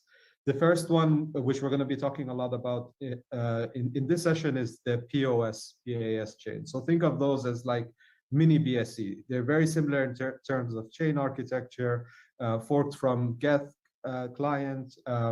So it's compatible with MetaMask and all the tooling that the current BNB Smart Chain developer community is very familiar and comfortable using, and will offer like this highly scalable infrastructure for dApp developers. So that's happening right now. So the testnets are already out, and mainnet's coming very, very soon. And more information about that in the session later. The second implementation, which is also work in progress right now, is the ZK rollup chains, or we call them the ZK BAS chains. So these are still in development stages, and these will have different characteristics, like different security model, and will be useful for supporting scaling for a different range of use cases. So think about more financial services related use cases. It could be like, for example, payments or other types of DeFi applications. So that you might have perpetuals, decentralized perpetuals protocols, which are using ZK BAS chains for on-chain order book and achieving scalability. You might have payments chains or other types of payments use cases being deployed on the ZK BAS chains, among many other domains and use cases. So there's for the ZK BAS chains, the time frame around that is around it's going to be in 2 phases. From Q3 to Q4 of this year. So that's the next implementation that's coming after the POS BAS chains, and there's a lot of hard work ongoing around the development for both and in specific ZK BAS. Thanks, Sammy. That was a very good summary, and I think people are excited. I mean, you talked about everything that a project wants, right? Whether it's higher throughput or whether it's lower gas fees. But what I really like about BAS is that there is a lot of flexibility, whether it comes to choosing your own gas token, or your set of validators. And then there is also the option. You talked about ZK BAS at the back. I'm sure many projects are excited about that. So let's hear it from the rest as well, because we've got our infrastructure partners here, right? From Anchor, Stellar, and Node-REAL. Maybe we can start with Anchor. So Stanley, right? Would you mind like telling us, what you're hearing from projects, like what is the value to them and to the users? I think for BAS, basically it's a very flexible and a scalable solution for them. So for flexible, that means our client or our partners, it's very easy to use BAS, easy to launch the BAS, and also very, very important because it's all open source and everybody is very familiar with gas implementations of BSC in the first place. So it's possibly we can modify or even adding some, smart system level contract to fit into the game or fit into the application specific logic to power their use case. And also for scalability, because I think it's very easy because everybody very understand the implementations and the use of EVM compatible chains. So it's very easy to host their service and to provide RPC service and provide a no hosting or validator service. So very easy to launch and bootstrap their applications. So I think at least for the usage, for the partners from our side, we definitely recommend to use BAS to save the futures worry or troubles about like the capacities and the migrations or things like that. And also, I think as has been described by Sammy, some BAS has a very great future plans, and we already working with sellers, working with Rails, working with Binance about the next versions of BAS. Everything is on track. So yeah, really hope BAS can have very successful launch. Cool. Thank you, Stanley. What I'm hearing is an amazing infrastructure, but really easy to bootstrap and start using it. It's great to hear. What about you, Freddie? Thank you. Yeah, just to add on to Stanley's point, right? I think Stanley and Sammy pretty much cover the the great overall picture of how beneficial that BAS would be. I wanted to add on to it that it gives the flexibility to developers and also users as well. Users actually has the flexibility to tap into a larger ecosystem. In penetration from BAS to BSC, making sure that there is liquidity for DeFi's, marketplaces, and all that as well. So during the height of BNB chain, right, we have seen that it has support over 2 million daily active users. I think this is a great place to really start and making sure that we work together in the ecosystem to really grow it well and all. So on top of that, just to add on to Stanley's point, right, it's EVM compatible, it's open source. A lot of things are it is out there that we can make reference to and all that as well. So in terms of use cases and all that, we really encourage our projects to really come on to try out, learn more about BAS, and including speaking with us and working together with you guys. Thank you. Cool. Thanks, Freddie. Again, really good summary. And let's move on as well to Michael. So Michael, you're from Celebridge, right? And when we talk about BAS and sidechains, I think a lot of chains are going towards like a multi-chain network and architecture. Would love to hear like your thoughts, right, in terms of the interoperability, right, in this kind of landscape. Yeah, thank you, Alvin.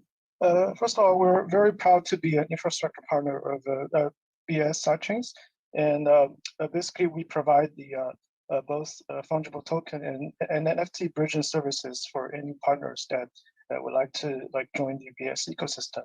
So basically, once this Celebridge integrates with one of the BAS or multiple of them, tokens and NFTs, and just like any information, just not just tokens, not just assets, but any information, any smart contracts flow freely between among all the connected chains, including the BSC and the multiple BASs. And we've been working with Nodeview and Anchor on these parts, and the experience has been very good because all the toolings are very similar, and all the explorers like MetaMask and all the Node RPCs are working pretty smoothly. And well, except that the gas fees are much cheaper, and all the transactions are confirmed in much shorter time than BSC. So we're very glad that we'll be able to bring this multi-chain experience to an order of more orders of magnitudes of more users to over the world. So we're very proud of that. And also we like to emphasize that the Celebridge is puts a very strong emphasis on the security of the system. So basically, when you bridge the tokens, we have extra layers of security in place, so that because we look at the history of the hacks of some other bridges, and we're very appalled that they have very poor security practices. And so to avoid that, we already added multiple layers of security, both in terms of decentralized governance, and in terms of on the smart contract level, we added monitoring and rate limiting systems for in case one of the chains or multiple of them has some security breach, we at Cetera will be able to minimize the losses even if that happens. Obviously, we don't like that to happen, but we're just saying we're prepared for the worst. Yeah. So yeah, overall, we're very proud to be part of the BAS family, and we're very glad to serve all the partners. And just if you have any bridging requests, just contact us, shoot us an email, contact our BD, and we'll be able to support that. Thanks. Thank you, Michael. And I think you touched on a few good points, right? Because it's not just about enabling the bridge, right? It's also about user experience, it's about security. And I think you touched a few good points, right? Where, there are kind of mechanisms to make sure that, things that have happened in previous incidences doesn't happen here. That's great to hear. And I think user experience is important as well. I have seen Taylor do some demos in the past with regards to how people can breach very easily, right, in the game itself, and then over the BSC for some of the DeFi transactions and so on. That's great. So, all right, now moving on, right? So we have got some of the projects that are launching on BAS with us as well. So we'd love to hear their experience, right, of setting up on BAS and why they got on in the first place. So maybe we can start with Taylor. Yeah, thanks, Alvin. I can give you a quick overview of MetaAce and then talk a little bit about what we like about building on BAS as well. So MetaAce is a free-to-play, play and earn MMO strategy game that's designed for mobile. And so it's set in this post-apocalyptic world that's ruled by monkeys and monkeys only. And each player will have to work very closely with their fellow apes to win this ultimate race to space. So that's sort of the narrative. And we really created MetaAce because we saw an opportunity in the current Web3 gaming landscape for this experience that appeals to both traditional and blockchain gamers alike. And so we're really hoping that MetaAce, in partnership with BAS, can become this next-gen blockchain game that offers both audiences something valuable, right? So on one hand, you have an opportunity for these traditional gamers to earn and truly own their in-game assets. And then on the other hand, you have these blockchain gamers that are primarily looking to just earn. And we're giving them a much more interactive and enjoyable experience that they can enjoy. And so right now, it is currently available on Google Play for Android users. And we are very, very excited to be the first game to launch on BAS, of course.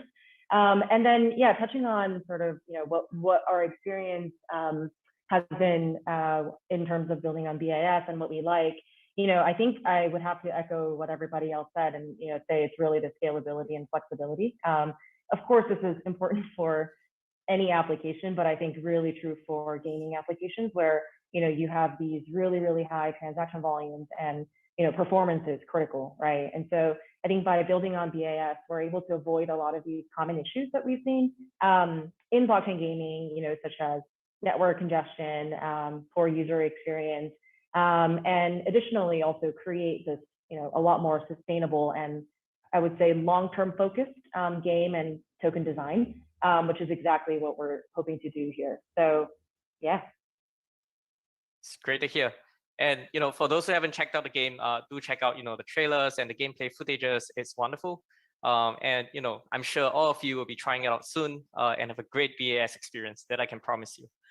All right, we have a second project with us, Galaxy. So Harry, why don't you bring us through a bit, on Galaxy and the experience of building on BAS? Yeah, so at Galaxy, we are building this open and collaborative data network to empower devs to build better products and community.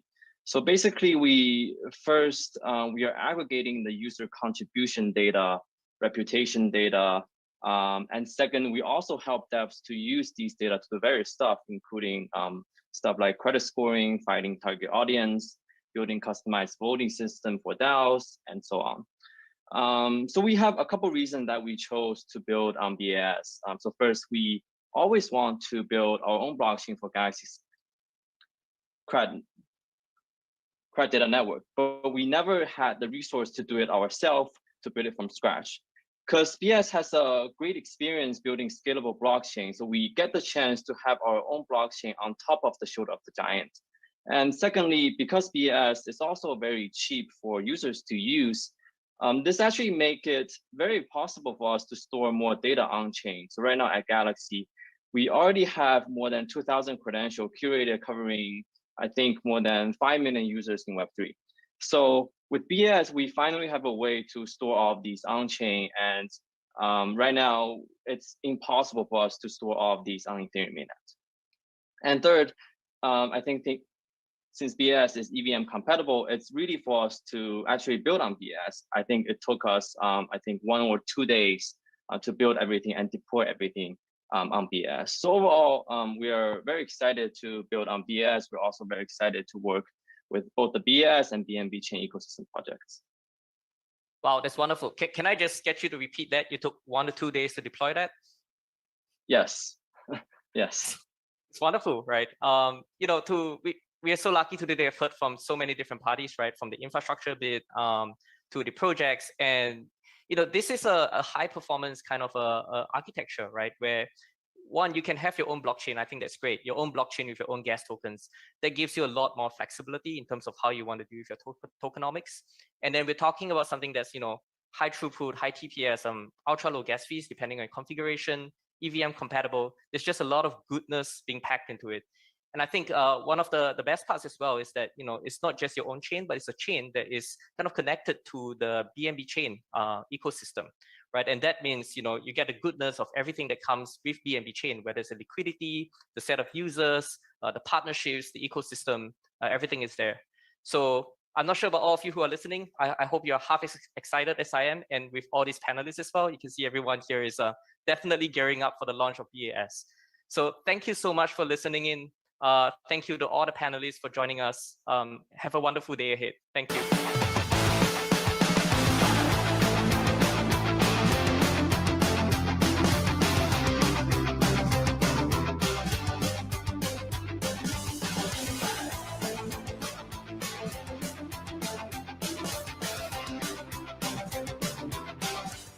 Welcome back to the Revelation Summit. Next up, I would like to invite up to the stage Leia, author, speaker, and content creator. She will take it now over from me to moderate the next two panels. Thanks for joining in, Leia. Thanks, Gwen, for the warm introduction. It's so great to be here. So I want to welcome you all to the Future of Web3 panel. We're going to speak to some amazing thought leaders in the Web3 space to try and understand what developments we can expect in the next few years.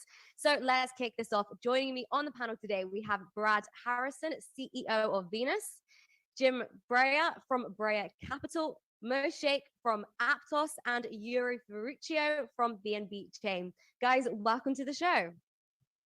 Good to be here. So let's kick things off. Yuri and Mo, I want to come to you first. Can you try and help us paint the picture of a holistic Web3 infrastructure? Where do you see the blockchain ecosystem is moving towards? What kind of areas, what kind of directions can we expect? So Yuri, we'll come to you first. Okay, that's a big question. Maybe I'll highlight a couple of things that I think are shaping the ecosystem at the broadest possible level. I think that we've talked about this for a long time, but I think that the next year or 2 years, we'll see a big uptick in mass adoption, right? That elusive goal that the industry has been chasing for a long time. And the reason that I believe this is because we're fortunate enough to be able to talk to a lot of very large companies, governments, et cetera. And when you look at the amount of resources finally that are being concretely put to creating use cases that will bring people who aren't into Web3 into Web3, it does feel like we're at the beginning of a turning point.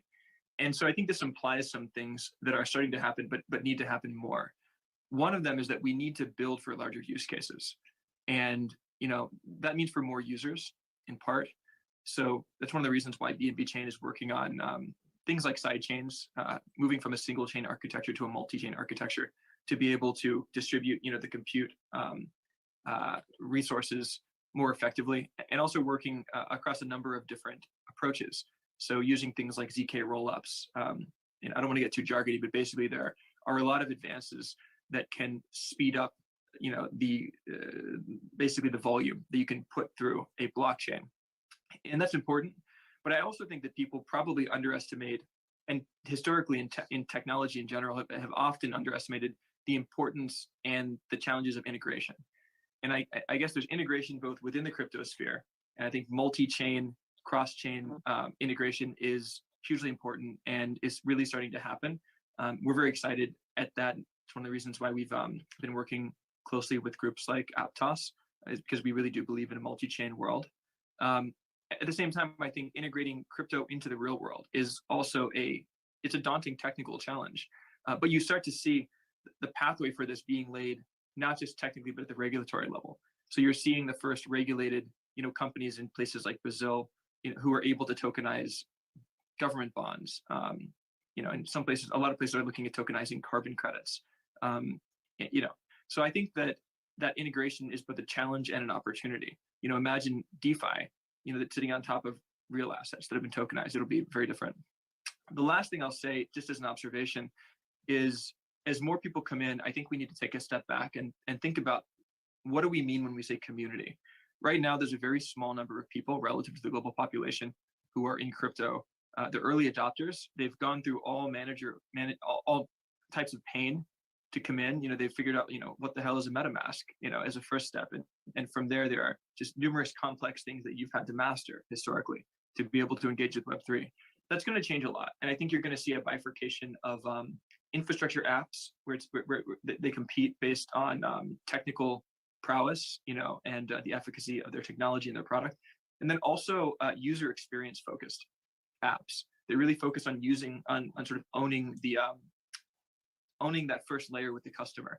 And this is an exciting time because it means that we're moving from a world where, it's sort of charismatic technical builders have been dominant to a world in which, teams can be much more commercially focused over time. So I'll just pause there and let Aptos and Mo talk a little bit about how they're, aiming at this space, but I know they have a lot to say. Yeah, I thought, it's definitely really interesting, particularly in terms of user experience, because, we're talking about the future of Web3 and adoption, and, we're not going to be able to bring in those 1 billion new users without a more convenient user experience for sure. Mo, yeah, let's absolutely get your thoughts. Sure, yeah. I don't know how to take Yuri's charismatic leader comment, but so it's an interesting point, right? Like, what is holistic Web3 infrastructure look like? I think in order to answer that question, you have to understand how we engage with the digital economy today. And it kind of takes us back almost 30 years where, you have to look at what Web 1 was and what Web 2 was to get to Web 3. And, Web 1 was essentially having the ability for, publishers to come and display content on a web page, and, we all consume some of that content and walk away with some insights. Web 2 was certainly the rise of the platforms where you had large Facebook and Twitter-like platforms that aggregated some of these users and allowed for them to engage. Those platforms controlled the way the architecture was built and made it a seamless experience ultimately for developers and users. However, the issues that existed there were the platforms gained majority of the value, and creators and consumers were often left out in the cold. And then came this kind of concept of Web3, which connected applications through different infrastructure. And it started off with a blockchain. And that structure has led to decentralized applications and connectivity between creators and users in ways that we haven't seen before. But the value of that is immense. You can avoid platforms accruing majority of the value and setting the rules. You also avoid large platforms having all the power. In fact, Web3 gives the power back to the people, and we love that. I think that's spurring up an immense amount of activity in this in the digital world, where you can kind of liken it to the Renaissance era of our time. The challenge, though, is the infrastructure has never been scalable, unfortunately, and we've seen compromises take place across that entire infrastructure stack. Yuri talked about the challenges of, he talked about an interoperability world with multiple chains, and that's where we see a lot of excitement with things like BNB. The challenge has been, how do these bridges get built? They've often been built in silos and sort of haphazardly, where the blockchain layer connected to another blockchain layer through this bridge often leads to some gaps in the space and compromise. And obviously, Yuri and I don't believe that should be the future of the infrastructure. And then as you start to build on top of that, whether they be wallets or applications, there's often gaps that are left. So when we think about the holistic infrastructure here at Aptos, we believe it starts with the blockchain itself. Our blockchain is designed in a way that it scales, it's extremely reliable, and has performance that we haven't seen in today's world. And obviously, working together with BNB, I think that's you can start to paint a picture of the limitations going away and the power coming back to the people. Scalability and reliability, two very important things for any blockchain. But it's interesting. You make an interesting point about Web2 platforms sort of owning all of the data. I think even people who aren't in the crypto space are aware of this. So I think even that's going to be a motivation to help people move into Web3. So it's really interesting. Jim, let's come to you. I want to know, what kind of projects do you think can benefit the most from an ecosystem that enables large-scale dApp development? Well, thank you, and Yuri and Mo, so well said. Briar Capital is a global venture capital firm. I'm here in Austin, Texas. We have an office in Silicon Valley, recently returned from Davos, and offer a quick few thoughts. One, never forget in Web 3.0 like 2.0, as an investor, we're backing geniuses or people we hope and teams that are geniuses. And let me just say, knowing Elon, having invested in Mark Zuckerberg, in April of 2005, CZ is a genius and one of the great entrepreneurs of our time, as is Elon Musk, in my humble opinion. Why do we love Web 3.0? One, the big development opportunities are all around crypto native capabilities. Web 3.0 is as different from 2.0 as 2.0 was from 1.0. And so developing crypto native capabilities around the blockchain and BNB chain, multi-chain development is critical. And as all of you have mentioned, Leah, including you, we're at the very beginning in terms of how large this opportunity is. And I can't think of a better place right now for developers around the world to be developing infrastructure, middleware, and interface applications in and around Web 3.0. Absolutely. Thanks so much, Jim. Brad, let's get your thoughts on this. Yeah, thanks for that, Leah. Quick intro, I'm Brad Harrison. I lead the team behind Venus Protocol, the largest destination for decentralized lending on BNB chain. We have about $1 billion in liquidity. You can come to Venus to supply and generate yield and use that as collateral to borrow a range of crypto assets. And yeah, the experience of building right now on BNB chain it's pretty exciting. I think I absolutely echo what Jim said and what Yuri said and Mo said. It's a pretty remarkable time to be involved in this space, and I would say it's a historic experience because we're working at the precipice of a DeFi renaissance, especially because bear market is build market. So to be supporting a dApp on BNB chain where there's a coordinated global effort to innovate on protocols like Venus is pretty exciting. On any given week, I'm in community calls for our Latin American community, our African community, and we get to talk firsthand with people living and breathing these dApps. So you get to be surrounded by developers all around the world working on expanding use cases for decentralized finance. And that's really important so that this technology fulfills its promise of delivering inclusion and financial choice. So this is a great time to be doing that. I love that. Bear market is definitely build market. That's exactly what I think people need to hear right now. And it's amazing that you have the opportunity to have such a direct involvement with the people that whose lives you're obviously helping. Jim, let's come back to you. As an investor, how do you see the blockchain market evolving? Well, it's very similar to where Web 2.0 was in its infancy. So again, I think what I look for and what we look for at Briar Capital is developers, again, who are crypto native. One of the wonderful parts of 3.0 and the blockchain is the fact that it's so decentralized and there is talent in Dubai, Singapore, Austin, Texas, Silicon Valley, London, Berlin. I could go on and on in terms of the kinds of teams we've backed.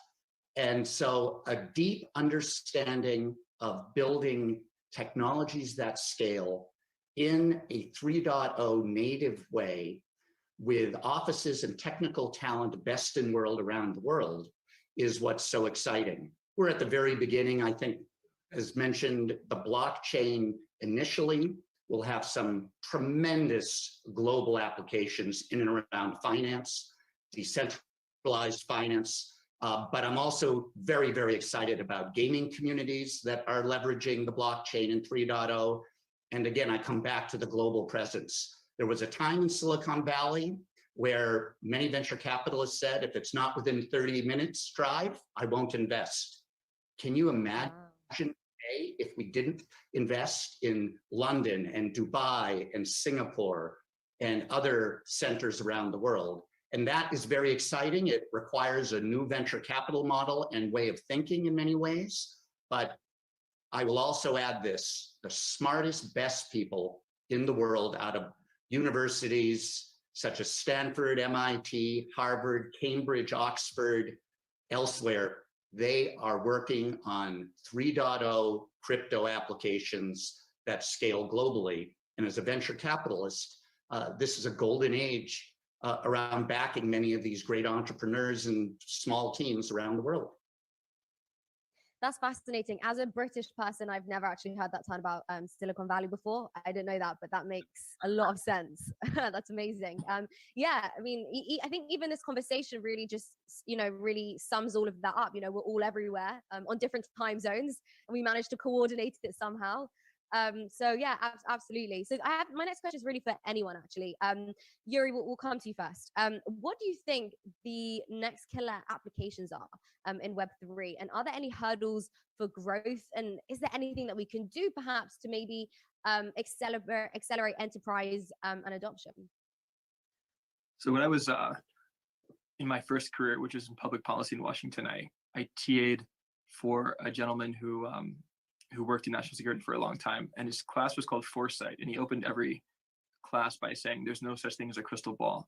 And I think CZ said a lot about this. He almost never engages in speculation. Every year there's 5 new things in crypto, 2 or 3 of them become really big.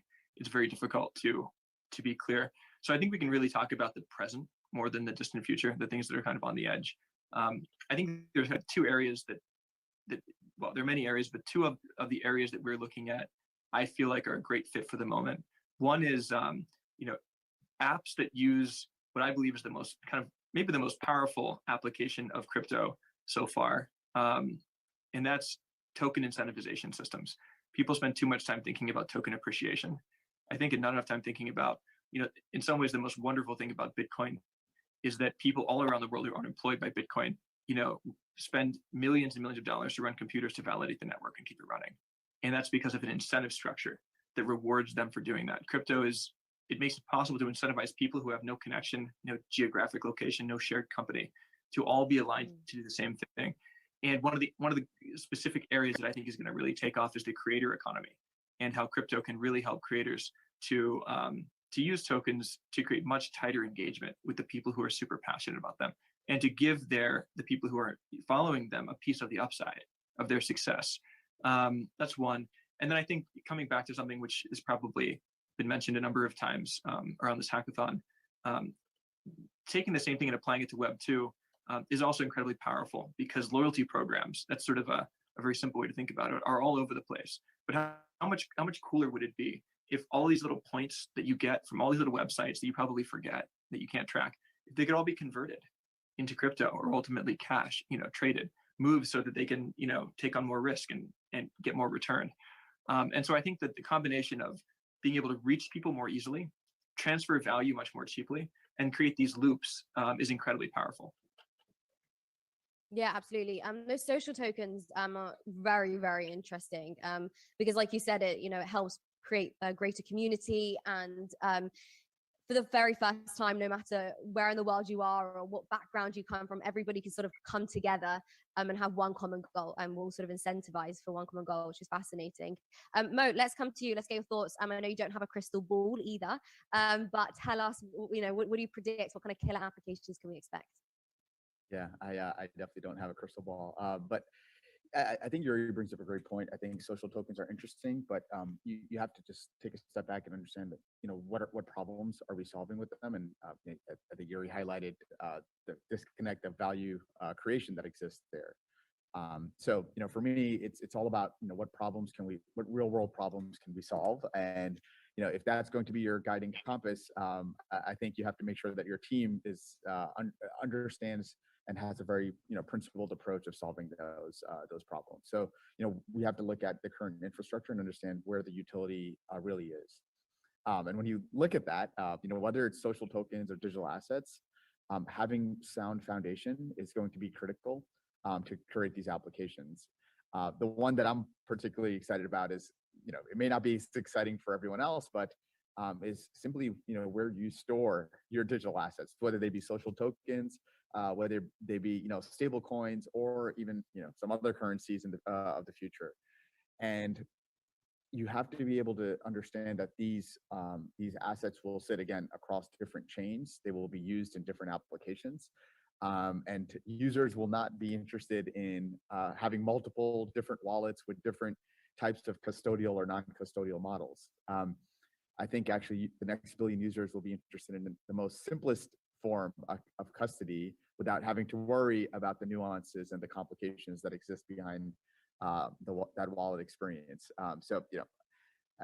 Right now I have a Cash App, I have a Venmo, I have Robinhood, I have MetaMask, and I can go on. And at any given time, I'm trying to figure out what my password is to log into those applications, let alone figure out where I store different assets and how I need to transact with different people across those countries that Jim mentioned.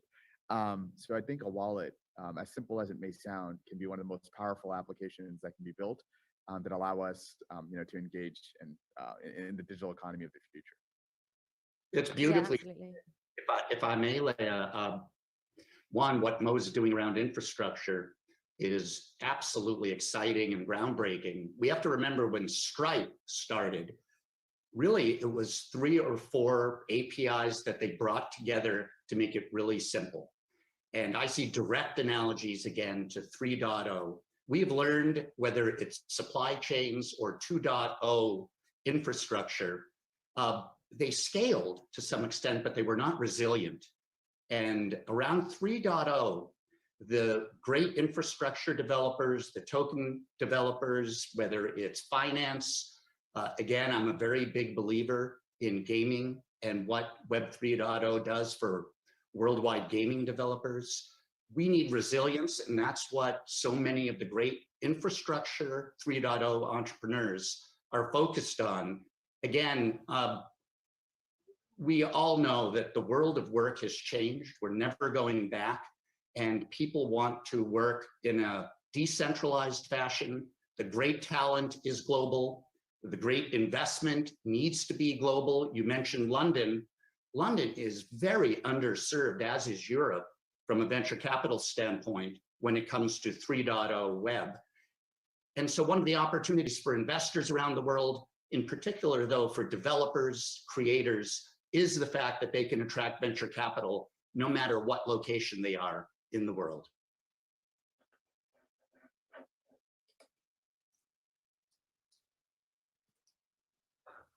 Brad, do you want to weigh in here? I thought you could sense it. No, what Jim said about gaming for me is spot on. When you have infrastructure where games can easily flourish, it creates demand for new use cases and services in other domains that blockchain interoperability makes it really easy to build support for. So, for example, Venus is being approached by some of these games about integrations so that they can provide staking and borrowing to their users for their native token. And that effectively provides, these games with mini banks, which is pretty cool. So you can easily imagine how that brings a lot of possibilities to domains like gaming outside of finance. So I think, this year we're going to see a lot more of that, bringing, financial tooling to places where we really haven't seen it before. And that's what developers are really excited about right now. Yep, it's definitely an interesting few years ahead. I want to just move on to the ESG narrative, because it's a pretty big topic right now. And the most recent reports actually show that Bitcoin mining actually consumes only 0.16% of the world's total energy production. BNB chain is even more efficient and uses less than 1% of the total combined energy required to secure the whole entire Bitcoin network and power the entire traditional banking system. So pretty crazy stats there. Yuri, we'll come to you. Tackling any ESG concerns that developers or users might have, how can we use blockchain to achieve sustainability? Okay. Thank you for this. This is a really important topic, and it's one that we're thinking about a lot lately. I think it's good to take a step back and think about a couple of dimensions. You mentioned the first one, which is, how can blockchain minimize its own environmental impact? And I think that, first of all, as you've said, crypto and blockchain aren't exactly easy to understand. And so I think that that's contributed to people sometimes having an overemphasized view of how much energy is used by crypto or by Bitcoin in particular, versus how much value has been created. And if you look at, say, the energy usage of the gold industry or the banking industry, the traditional banking industry as a whole, and then you look at the economic size of that, industry, crypto is not too far off from either of those, even if you just look at Bitcoin. And Bitcoin, it's also worth remembering, is the most primitive kind of original form of validating a transaction. It uses an incredibly expensive approach called proof of work, which essentially requires validators to perform incredibly difficult math calculations on usually specialized computers. And that's where the energy draw comes from, is running all these computers, doing all this math. Of course, since then, we've created a variety of other approaches that are much more energy efficient. Proof of stake, where you have to basically, you put in some value that you lose if you don't behave, so to speak, proof of space, etc.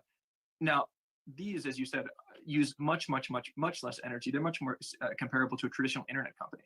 It's just the cost of running servers for the most part. But that's ultimately not getting at your core question, which is how do we actually help sustainability? How can it be a tool or a platform for sustainability innovation?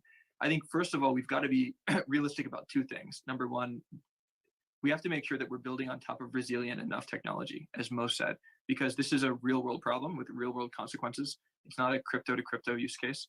And the second thing is that ultimately we have to avoid greenwashing. And unfortunately, this is something that you see across the tech industry. I've seen in the Web 2.0 space, there have been some recent lawsuits around this. It's really important, to avoid that. But I do believe there are, 2 or 3 areas in which crypto is uniquely well placed and blockchain is uniquely well placed. Some of that is simple things like track and trace, keeping a record of carbon credits that can't be changed. That's inherently valuable. But I actually believe that tokenizing carbon and creating a global market for the trading of carbon can help to potentially do, from a ground up, country by country perspective, what hasn't been possible so far at the intergovernmental level. And this is a global problem. I think it needs global cooperation to solve it. Global liquidity pools and global incentive structures, there's nothing that does that better than crypto. We're very interested in exploring how we can get more involved in a substantive way. And so this is something where we're reaching out and working with a variety of actors right now. Yeah, I mean, I can kind of jump in. I love the concept of tokenization, especially for carbon credits. But I think, the point that Yuri's highlighting is it creates an immense amount of transparency. And if you had tokenized carbon credits on chain, whether there were applications that are being built on top, they can potentially purchase those tokenized carbon credits to offset their consumption. Now, although that may sound wonderful, and that would be the ideal world we move towards, I think we have to also be pragmatic in the sense that, it's hard to measure these numbers still. And we are excited about some of the initiatives that are taking place, and some standardization that hopefully allows for better transparency and within the the Web3 world. And I'm curious to hear a little bit more about that Bitcoin number, but it's hard to understand what how much energy is being consumed, what the server type looks like, where that server is located. So these metrics, again, just become very difficult to track. But it's exciting, obviously, to see that there are initiatives underway that allow us to better track those ESG metrics. Now, I would add, we should not forget for a moment how important global education is. We need more female entrepreneurs, female developers, underrepresented minorities. And one of the things that BNB and Binance have done so well, and a couple of the quantum startups where I've invested, spend time on university programs, educate, make sure that we have great female entrepreneurs from around the world. Again, Web 2.0 and 1.0 didn't do it so well. There's an opportunity in 3.0 to really build a far more diverse set of founders, developers around the world. And a lot of that starts with education educating not just in the United States and Silicon Valley, but around the world on many of these issues around sustainability, the importance of sustainability. Again, this is all designed from the ground up. You can't build back in privacy. If you're 10 years, it's much harder to do it at scale. And so I really encourage developers around the world who are thinking about the BNB chain, multi-chain development, think about building the trust and the values early on from a development standpoint. It's an enormous opportunity to not only build enormous economic value, but better society in a truly significant way. Jim, Brad, Yuri, Mo, I want to thank you all so much for joining us on the Future of Web3 panel. It's been such a pleasure hearing your perspective on such an important topic. And of course, to our audience, I will see you all in 20 seconds in our next panel, where I'm going to bring you somewhere you've never been before. Not quite literally, but we'll see you soon.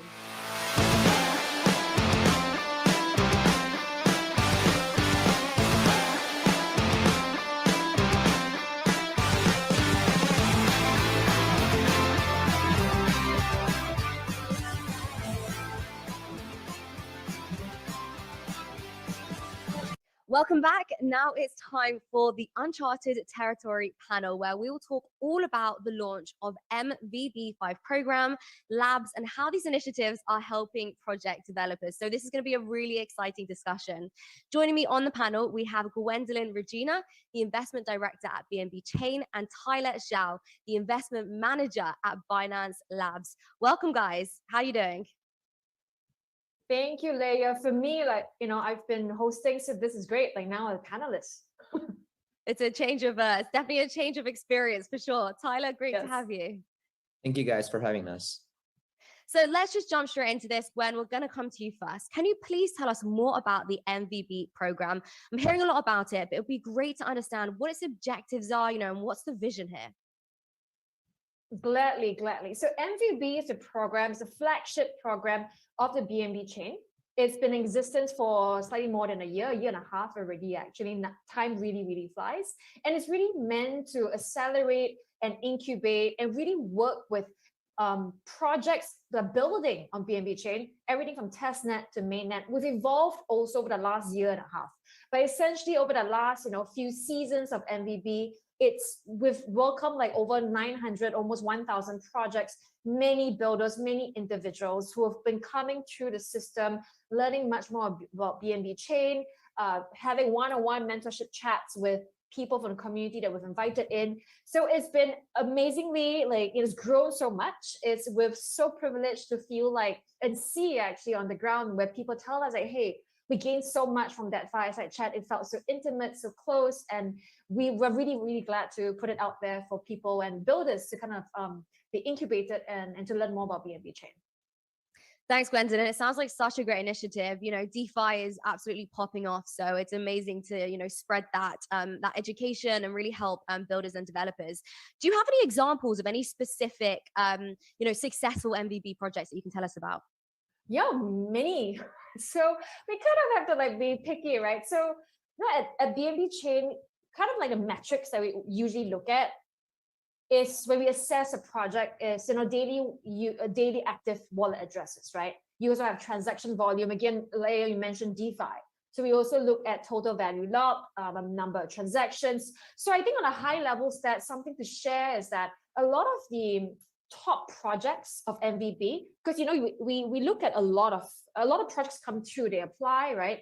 And out of that, a bunch of them they become winners / top projects, and we do a little bit more with them. So these top projects collectively over the last year and a half or so, in totality, we've seen a whole bunch of them make up at least 3/4 of our all-time high of daily active wallet addresses, which is amazing, right? This goes to show that MVB has done a really good job in really picking out and working with projects that are very, very promising and helping them grow to become quote unquote a top project. So some examples is kind of older ones is Beefy, Alpaca, Auto Farm, so a bit more DeFi related, like Trenches as well. Pancake Bunny is another one. But more recently as well, over the last several months ago, we've seen a bit more GameFi, like Ethan Arena, My DeFi Pet.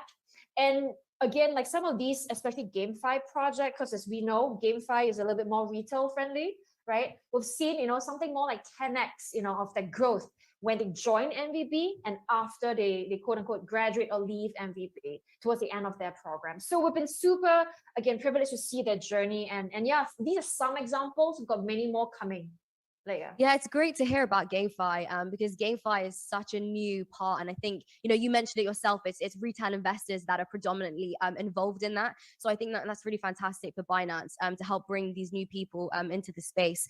Tyler, let's come to you. Can you tell us a little bit more about Binance Labs and also explain what that relationship is between Binance Labs and MVB programs? Yeah, for sure. So we're Binance Labs. We're the venture capital allocation arm of Binance. So we run infrastructure impact funds with an initiative to incubate, invest, and empower blockchain projects. We cover full cycle of startups from early stage incubations all the way to late stage venture capital investments. Since 2018, I think we've invested about 200 projects with a total AUM of $10 billion. So our investment track record includes some of the top performing protocols and projects in the market, such as Stefan, FTX, XC, Matic, and Layer Zero. So we're really excited to be, the strategic partner of Binance Chain to basically bring the best accelerator program to the community. I think through the program, through MVB5, we'll be collaborating closely with Gwen and the BNB Chain team to identify the best quality projects and teams with strong goals and visions to build on BNB. We will also design different, curriculums and launch them sort of tailored to BNB ecosystem purpose and make really selective investments at the end of the program. Yeah, I mean, it's really interesting. You mentioned, FTX there and Axie and Matic. So really some incredible, names there. But Gwendolyn, let's go back to you a little bit. I'd like to understand a little bit more about MVB5. Yeah, before I reply to that, Leah, can I just respond to Tyler as well? Just Yeah, because please. working more closely with Tyler and Binance Labs is great for us. Because as you heard some of the projects and track record that they have, they're really chain agnostic. So in BNB chain for MVB, it's very BNB chain focused. Having a bit of that insight into the multi-chain world is always good because at BNB chain, we always say that we're all for a multi-chain world. So I just want to respond there because it's an amazing partnership that we're very excited to continue. Yeah. So what is MVB5? Okay. So I think MVB5, okay, we've mentioned a few seasons of MVB already, right? And MVB has been evolving throughout, again, the last year and a half. For MVB5, it's titled Uncharted Territory. And for us, we are looking to find more projects who are building new things in new spaces that we haven't thought of, precisely why Uncharted Territory. So from a logistics and timing perspective, I think quite a few builders of you out there may be interested to find out about when it starts and all. So kicking off applications end of May, actually today, and to the whole of towards the end of June, we'll hold applications open. So please apply. And we will have an 8-week incubation program for you where you will go through a whole series of, again, masterclasses, fireside chats, not just with people from the BNB chain side, bringing to you, BNB chain specific stuff, but we also want, again, to invite you to kind of have more closed door, private conversations with people from the community. So yeah, so the high level applications start now, today, and we'll go on for the next few weeks, and then we'll selection process, and then some of you will come aboard. Nice. Application starting now. I think it's just such great timing because everybody's sort of feeling a little bit down given, prices right now in the market. So it's great to see that things are starting to heat up in this area. I think definitely will spark some inspiration, some much needed inspiration right now. But stepping back from MVB and other amazing initiatives that BNB Chain is offering right now, what kind of innovations are you expecting to come into the BNB Chain ecosystem, Gwen? Innovations are super exciting. I would love to hear Tyler's point of view as well, right? Because he also sees from a multi-chain perspective. So from BNB Chain side, we've been looking at it from a few ways. When we look at growing crypto to the first 1 billion users, and of course, on our side, we want to, hopefully the first billion users will be on BNB Chain. We're really looking at it like what's needed for technology to get to that level, to be able to support at mass scale this 1 billion users. So already in MVB 4, the latest season, we've been seeing more infrastructure and tooling projects, right? A few more DAO projects are also coming along, which is super exciting. So we don't think this trend will stop. We are looking at these trends to continue for MVB 5. We've seen actually a little bit of a kind of morphing of interest, from not just gaming play to earn GameFi, but more gamified social experiences. So you're really seeing kind of from a trends perspective, the industry at large, the builders at large, really evolving how they're thinking about product and how they're thinking about tokenomics and engaging users. So that's really, really exciting. Yeah, and Tyler, do you want to weigh in a little bit here? Yeah, sure, definitely. So just resonate with what Gwen just said. I think completely agree. I think we should be expecting more sort of multi-chain, cross-chain infrastructure and also middle layer tools that can sort of help scale mass adoption and also sort of blockchain function overall. I think we're very excited to see sort of more use cases around different sectors such as SocialFi, sort of GameFi that Gwen just mentioned, and also more innovations around NFT and metaverse and DeFi. So definitely some very exciting trends we're seeing here. Especially I think during the current market, I think we should be more patient and we'll definitely see more innovations coming out. Tyler, I want to get a little bit more detail on the investment trends in crypto, because I know there are some big numbers and some big stats that you can share with us. Yeah, for sure. So I think in the first quarter of this year, 2022, crypto startups, they raised, I think more capital than ever before. I think the record was somewhere around like $9.2 billion of venture capital that's been funded so far. So some of the protocols constitute sort of the infrastructure of the future, or whereas we call sort of the new stage of internet Web3.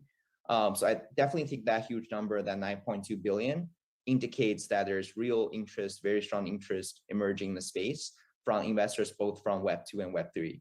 So I think Binance and BNB Chain and Binance teams were here to sort of welcome sort of all innovations, projects, investors across sort of Web2 and Web3, and we're going to be sort of providing the infrastructure and also all the sort of framework to help the project to succeed in the future. Yeah, I mean, you just have to look at that number, $9.2 billion, which is truly crazy. So I think it's obvious that we're, times are very exciting. We're definitely at the forefront of innovation here. So, it's great to see labs and MVB helping new startups get involved in this. So this again really does showcase BNB Chain's emphasis on community, bringing more developers into Web3, and its efforts to onboard new users. So I want to thank Gwen and Tyler so much for joining us today, and of course to our audience. We do have a short break coming up where we'll be going to see all of our communities together in person. So that's all from me, and we'll see you around the cryptoverse.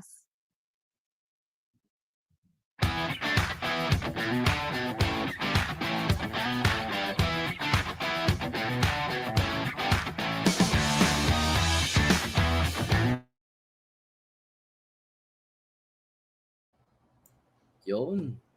Ano guys, sising pa ba kayo? Okay pa ba kayo dyan? Ha? Comment naman yung mga gising pa. Mag-giveaway pa tayo, so pay attention yung mga gising pa.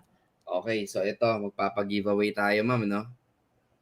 Introduce muna natin si Rachel. Meron pala tayo matindi to, guys. Sige, introduce na natin si Ma'am Rachel from C, no? Hi, Ma'am Rachel. What's up? Hi, everybody. Hi, Marvin. Hi, Sareen. Okay, guys. Very well. I'm gonna speak English for now because Ma'am Rachel. Erin, take over. Yes. So basically, Rachel is just dropping by to say hello to the rest of the community. So she's in charge of these events, and she's also the reason why we have this watch party today. So you guys have Rachel to thank. So paisang thank you naman dyan. Thank you so Para much, kay Rachel. So yeah. Rachel. Guys, thank you for the 700 BUSD and every price and knowledge for us. Oh, 'di ba? English. Yeah, so Ma'am if you have a message for the community, Rachel, maybe you can say it. Yeah. All right, cool. Thank you, everybody. Say hello, everybody, and thank you, everybody, to join this watch party. And I have to especially thank you, Marvin and Cyrene, to hold this amazing watch party today. Without them, it won't be successful like that. And yes, and then also, my name is Rachel, and hello, hi, everybody, and I am a BNB chain community manager for Southeast Asia, and also Philippines is one of my market, and we're really a lot more initiative and activities in the Philippines. And during the next few months, you will see everybody in the community will see we have a lot of like initiative, a lot of like blockchain technology, like learning different initiatives and marketing activities throughout our planned online or offline activities, workshop, and any other special event that you guys can join and also have fun with us. So yes, so I'm not going to take too much time here because I will leave this for Marvin and Cyrene. And thank you so much for today to cover and deliver the whole Hackathon Revelation Summit today. And don't forget to subscribe our Telegram channel because we will have a lot of update about BNB chain. If you want to know more about BNB chain and the blockchain movement and latest updates, just join it. So yeah. And then I hope to see you guys again in a very soon in the Philippines. Thank you, Ma'am Rachel. Bye. So beautiful daw. Yeah, you have fans from the Philippines now. Thank you so much. Guys, grabe, no? Ma'am Rachel, ganda din, no? Guys, kamusta? Kaway-kaway naman dyan. Kundi dahil kay Ma'am Rachel, guys, hindi tayo mabibigyan ng chance, no, na mabigyan ng BNB Chain live dito sa channel natin. So, thank you so much, Ma'am Rachel. And of course, kay Ma'am Zyrene. So, yan. Zay, mamigay na ba tayo ng 200 views? Yes. I'm sure hinihintay din to ng ang mga viewers. So, so sa mga bago, question reveal. Ayan. Ay, So sorry. guys, Mechanics pala muna. Okay lang. Sa mga kanina guys, yung mga nanalo, sa mga bagong dating, may mga nanalo kanina. Nasa 5 sila. Nating for 40 BUSD. Okay? So ngayon, mamibigay na naman siguro tayo ng 40, ma'am, sa 5 tao. Okay ba yun? Yes. So, buhay pa ba kayo? Gusto nyo ba? O, ito na. First question, Ma'am Zai. Let's go. Japes, mamimili tayo ng winner. First and only question na pala to. So, para matest lang natin kung natuto kayo today. I-share nyo kung anong natutunan nyo sa ating watch party, and of course, the best 5 answers will win 40 BUSD each. Siyempre, don't forget to put your BUID para madaling ibigay yung prize. Yes. So guys, ayan. 5 winners. I know guys, English to, no? Medyo information overload, pero ang dami nating natutunan dito sa BNB Chain na live stream, and kung ano yung natutunan mo, yung pinaka-tumatak sa'yo. No, mamimili kami ng 5 winners. Ayan, dito sa baba sa comment section. Yan. Don't forget guys to put your BUID, and then after, meron pa tayong natitira, no? After nito guys, pupunta tayo doon sa BNB Chain Filipino Telegram group. Okay? After nito, ma'am, meron pa, di ba? Tapos ano sila? Yes. Quiz. Ayun. So, may quiz pa tayo. May quiz tayo, guys, doon sa Telegram group. Let's go there after nitong live stream dito. Jump in na kayo doon for the natitira. O, di ba? Nahawa ko sa English dito, ma'am, Jump in. Ayan. So guys, mamimili kami ng 5. Ngayon, meron na ako mga nakikitang answer. So yung mga staff natin dito, left and right guys, tingnan ninyo kung sino yung mga magagandang sagot. Pili tayo ng 5, 40 BUSD. Ma'am Rachel, let's go. Ay, Ma'am Rachel. Ma'am Rachel. Okay, may magandang answer dito kaso wala siyang BUID eh. Kaya Guys, feature na don't lang forget. natin siya. Si Ralph. Ralph, lagay mo yung BUID mo. Hashtag House of Crypto. Yes. Web3 is an May idea hashtag naman. for a new iteration of the World Wide Web based on the blockchain technology, which incorporates concepts such as decentralization and token-based economics. Wow! Ang lalim naman ng sagot mo, brother. Sinulat mo ba yan? Mukhang matindi to si Ralph, ha? Ralph, yung BUID mo, yung UID mo, huwag mo kalimutan, ha? Sino pa, Ma'am Zai? Oh, ang gaganda ng sagot nila, in fairness, ha? Ito, wait, nanalo na ba to? Wait lang. Ay, nanalo na, masyadong ginagalingan. Sorry. Nanalo na ba? sorry, nanalo na siya eh. Oy, eto, may mukhang maganda. Okay. Kaya lang wala na naman BUID. Walang BUID. Di bali, kukunin natin mamaya yung BUID na ito. Ito. The most important lesson I learned in this discussion, pang Miss Universe yun, is that the future of crypto is so huge and there is no reason for us to think twice to invest in crypto. Wow, grabe naman. Ang ganda ng sinabi ni Allard, in fairness, kasi nakita nyo naman yung BNB chain, guys. Sobrang advanced, sobrang yung DeFi, no? Sabi nga ni Bayer kanina, no? Gusto niya na ma-educate yung mga tao globally, no? Kasi kulang pa talaga kung makikita mo, no? Kailangan pa talaga natin ng knowledge, no? Kaya nga sabi ng iba kanina, information overload daw. Ang dami-daming information. Well, ibig sabihin, ganun pa talaga tayo rin kulang din sa knowledge. Kailangan talaga natin mag-aral pa para makasabay din doon sa nangyayaring technology. And dahil dyan, congratulations sa'yo, Allard Andrew Patalingug. Tama ba? Am I correct? Am I pronouncing your surname correct? Oy, English na naman tayo. May dalawa na tayo. Actually, Tatlo na lang. na-send niya na yung BUID niya. So, na-take note na natin yan. So, okay. Bilis, Tatlo. Tatlo na lang. 3 winners, guys. Let's go. Sino? Steven. May Steven ba? Hanapin mo ngayon. Ito, Steven. Yeah. Okay, perfect. Sige, Sai. Basahin ko ba? Sure. BNB chain will bring innovation and access to underprivileged groups of people. They want to educate them about blockchain and raise a generation of developers and empower these groups.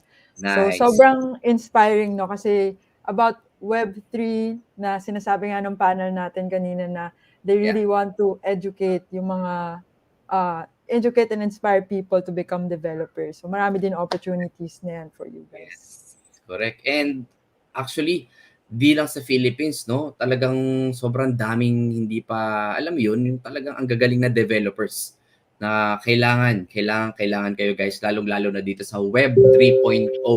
Yung mga skills niyo, talents nyo, guys, kaway-kaway. Eto na guys, BNB chain, pwede natin pagtulungan yung mga gustong mag-put up ng project dyan, whether GameFi, DeFi, at kung ano-ano pang fi yan guys, pwede. Okay, congratulations sa'yo, Steven Cariasa, our third winner. Okay, so we still have two left, right?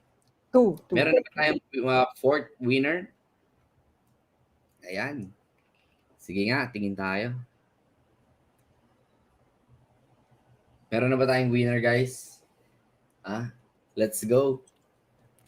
Fourth winner for today, 40 BUSD. Sino ang winner natin for today's video?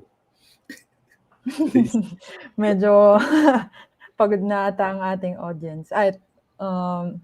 Dinugo. Ayun, may nakita ko dito. Kahit one sentence lang siguro para hindi sila nasistress. Ayan, sige. Ito. Ano na, Sina, bro? Jermaine daw, Jermaine Jermaine. Okay, Jermaine. Paul Alejandria. Okay. Tokenization actually creates immense amount of transparency, giving insight into consumption through standardized protocols. Wow! Sobrang lalim naman nun, brother Jem. Deep. Explain mo nga, Ma'am Zai. Mukhang naano Ay, ako. baka Sumakit. kailangan natin ibalik si Rachel Okay. dito. Rachel, how are you? Ma'am Rachel. Tokenization actually creates immense amount of transparency. Hindi, tama naman, no? Well, sige, dito muna tayo sa transparency. Siyempre, di ba? Mas transparent, mas maraming magbe-benefit and maiiwasan natin yung mga, alam mo yun, mga lokohan dito sa Web 3.0. No? Transparency. Oh, nawala na. Sasagutin ko pa sana yung iba pero okay Ay, lang. sorry. Meron naman ito, fifth winner na to. Fifth winner na. Yes. Oh, sige, fifth winner na kasi mag-start na ating ano ata. So ayan, Ma'am Zai, let's go. Okay, last winner for today. Joke lang, may Telegram pa tayo. So mga di nanalo, proceed to the Telegram. Pwede pa kayong manalo doon. And then, just to read, we could be looking at the rise of new social platforms, search engines, and marketplaces built and owned by the collective rather than by a corporation. Very deep. Talagang binabalik ng Web3 yung ownership sa mga individuals. Kaya perfect summary. Ang Good job. lulupit talaga. Ang lulupit ng mga subscriber ng Marvin Fabis Group. Shout out sa inyo lahat na mga naka-follow dito. Ang lulupit nyo talaga, no? Ang ganda ng sagot, ha. Congratulations sa iyo, Mushi Gaming. Nanalo ka ng 40 BUSD. Ayan na ata ang BUID niya, ma'am. No? Rise of Okay new social platforms. Ang ganda, sobrang lawak, guys, no. SocialFi, GameFi, DeFi, andyan na lahat. Si BNB Chain andi dito para sa atin. Okay, pwede nating gamitin. All right? Sobrang solid. Ayan. Sobrang ibang tanong na lang. Ay, also, BNB Chain is hiring a Martian. Paid volunteer to. So, if interested kayo, nakikita nyo na, ay, sobrang exciting ng ecosystem ng BNB Chain. You guys can head on to this link na sinend natin sa comments and learn more about being a Martian and also contribute to the community by applying. So, yun. Sa mga hindi nakakaalam, guys, ng Martian, hindi yun yung The Martian, ha? Hindi yun yung rap name ko, ha? O baga, ano yun? Di ba, paalam niyo yung mga Binance Angels, di ba, Ma'am Zai? No? Kung baga dito sa BNB Chain, no, Martians naman yung mga tawag. And hiring sila ngayon, guys. Ayan, i-copy nyo lang yung link if you want. Kung gusto nyo, interested kayo, no problem. Go. Ayan, let's go tayo dyan. Build and build. Let's go. Build and build. Yes. Okay. So, see you guys. If interested pa kayong matuto, we also have a masterclass in 3 minutes. Mag-host ulit ako doon. Sana hindi pa kayo nagsasawa sa mukha ko. And then si Marvin, appear din siya in the next 2 weeks sa ating Binance Masterclass. So, sa mga fans niya, syempre, I know you guys will go as well. And so yeah, thank you guys so much for supporting and watching, and we hope na natuto kayo about BNB Chain at syempre natuwa kayo sa giveaways, and syempre may part 2 pa. Recent na lang natin yung Telegram link. Yan. Ayan, guys. Pupunta na ba sila doon, ma'am, or meron pa tayong? Yes. Sa Binance Filipino. So, diretso na tayo sa BNB Chain na. Telegram. End ko na. Okay, yes. Bye, everyone. Thank you so much. See you sa BNB Chain Filipino. God bless everyone. Salamat sa lahat ng nanood. Let's go. Thank you so much.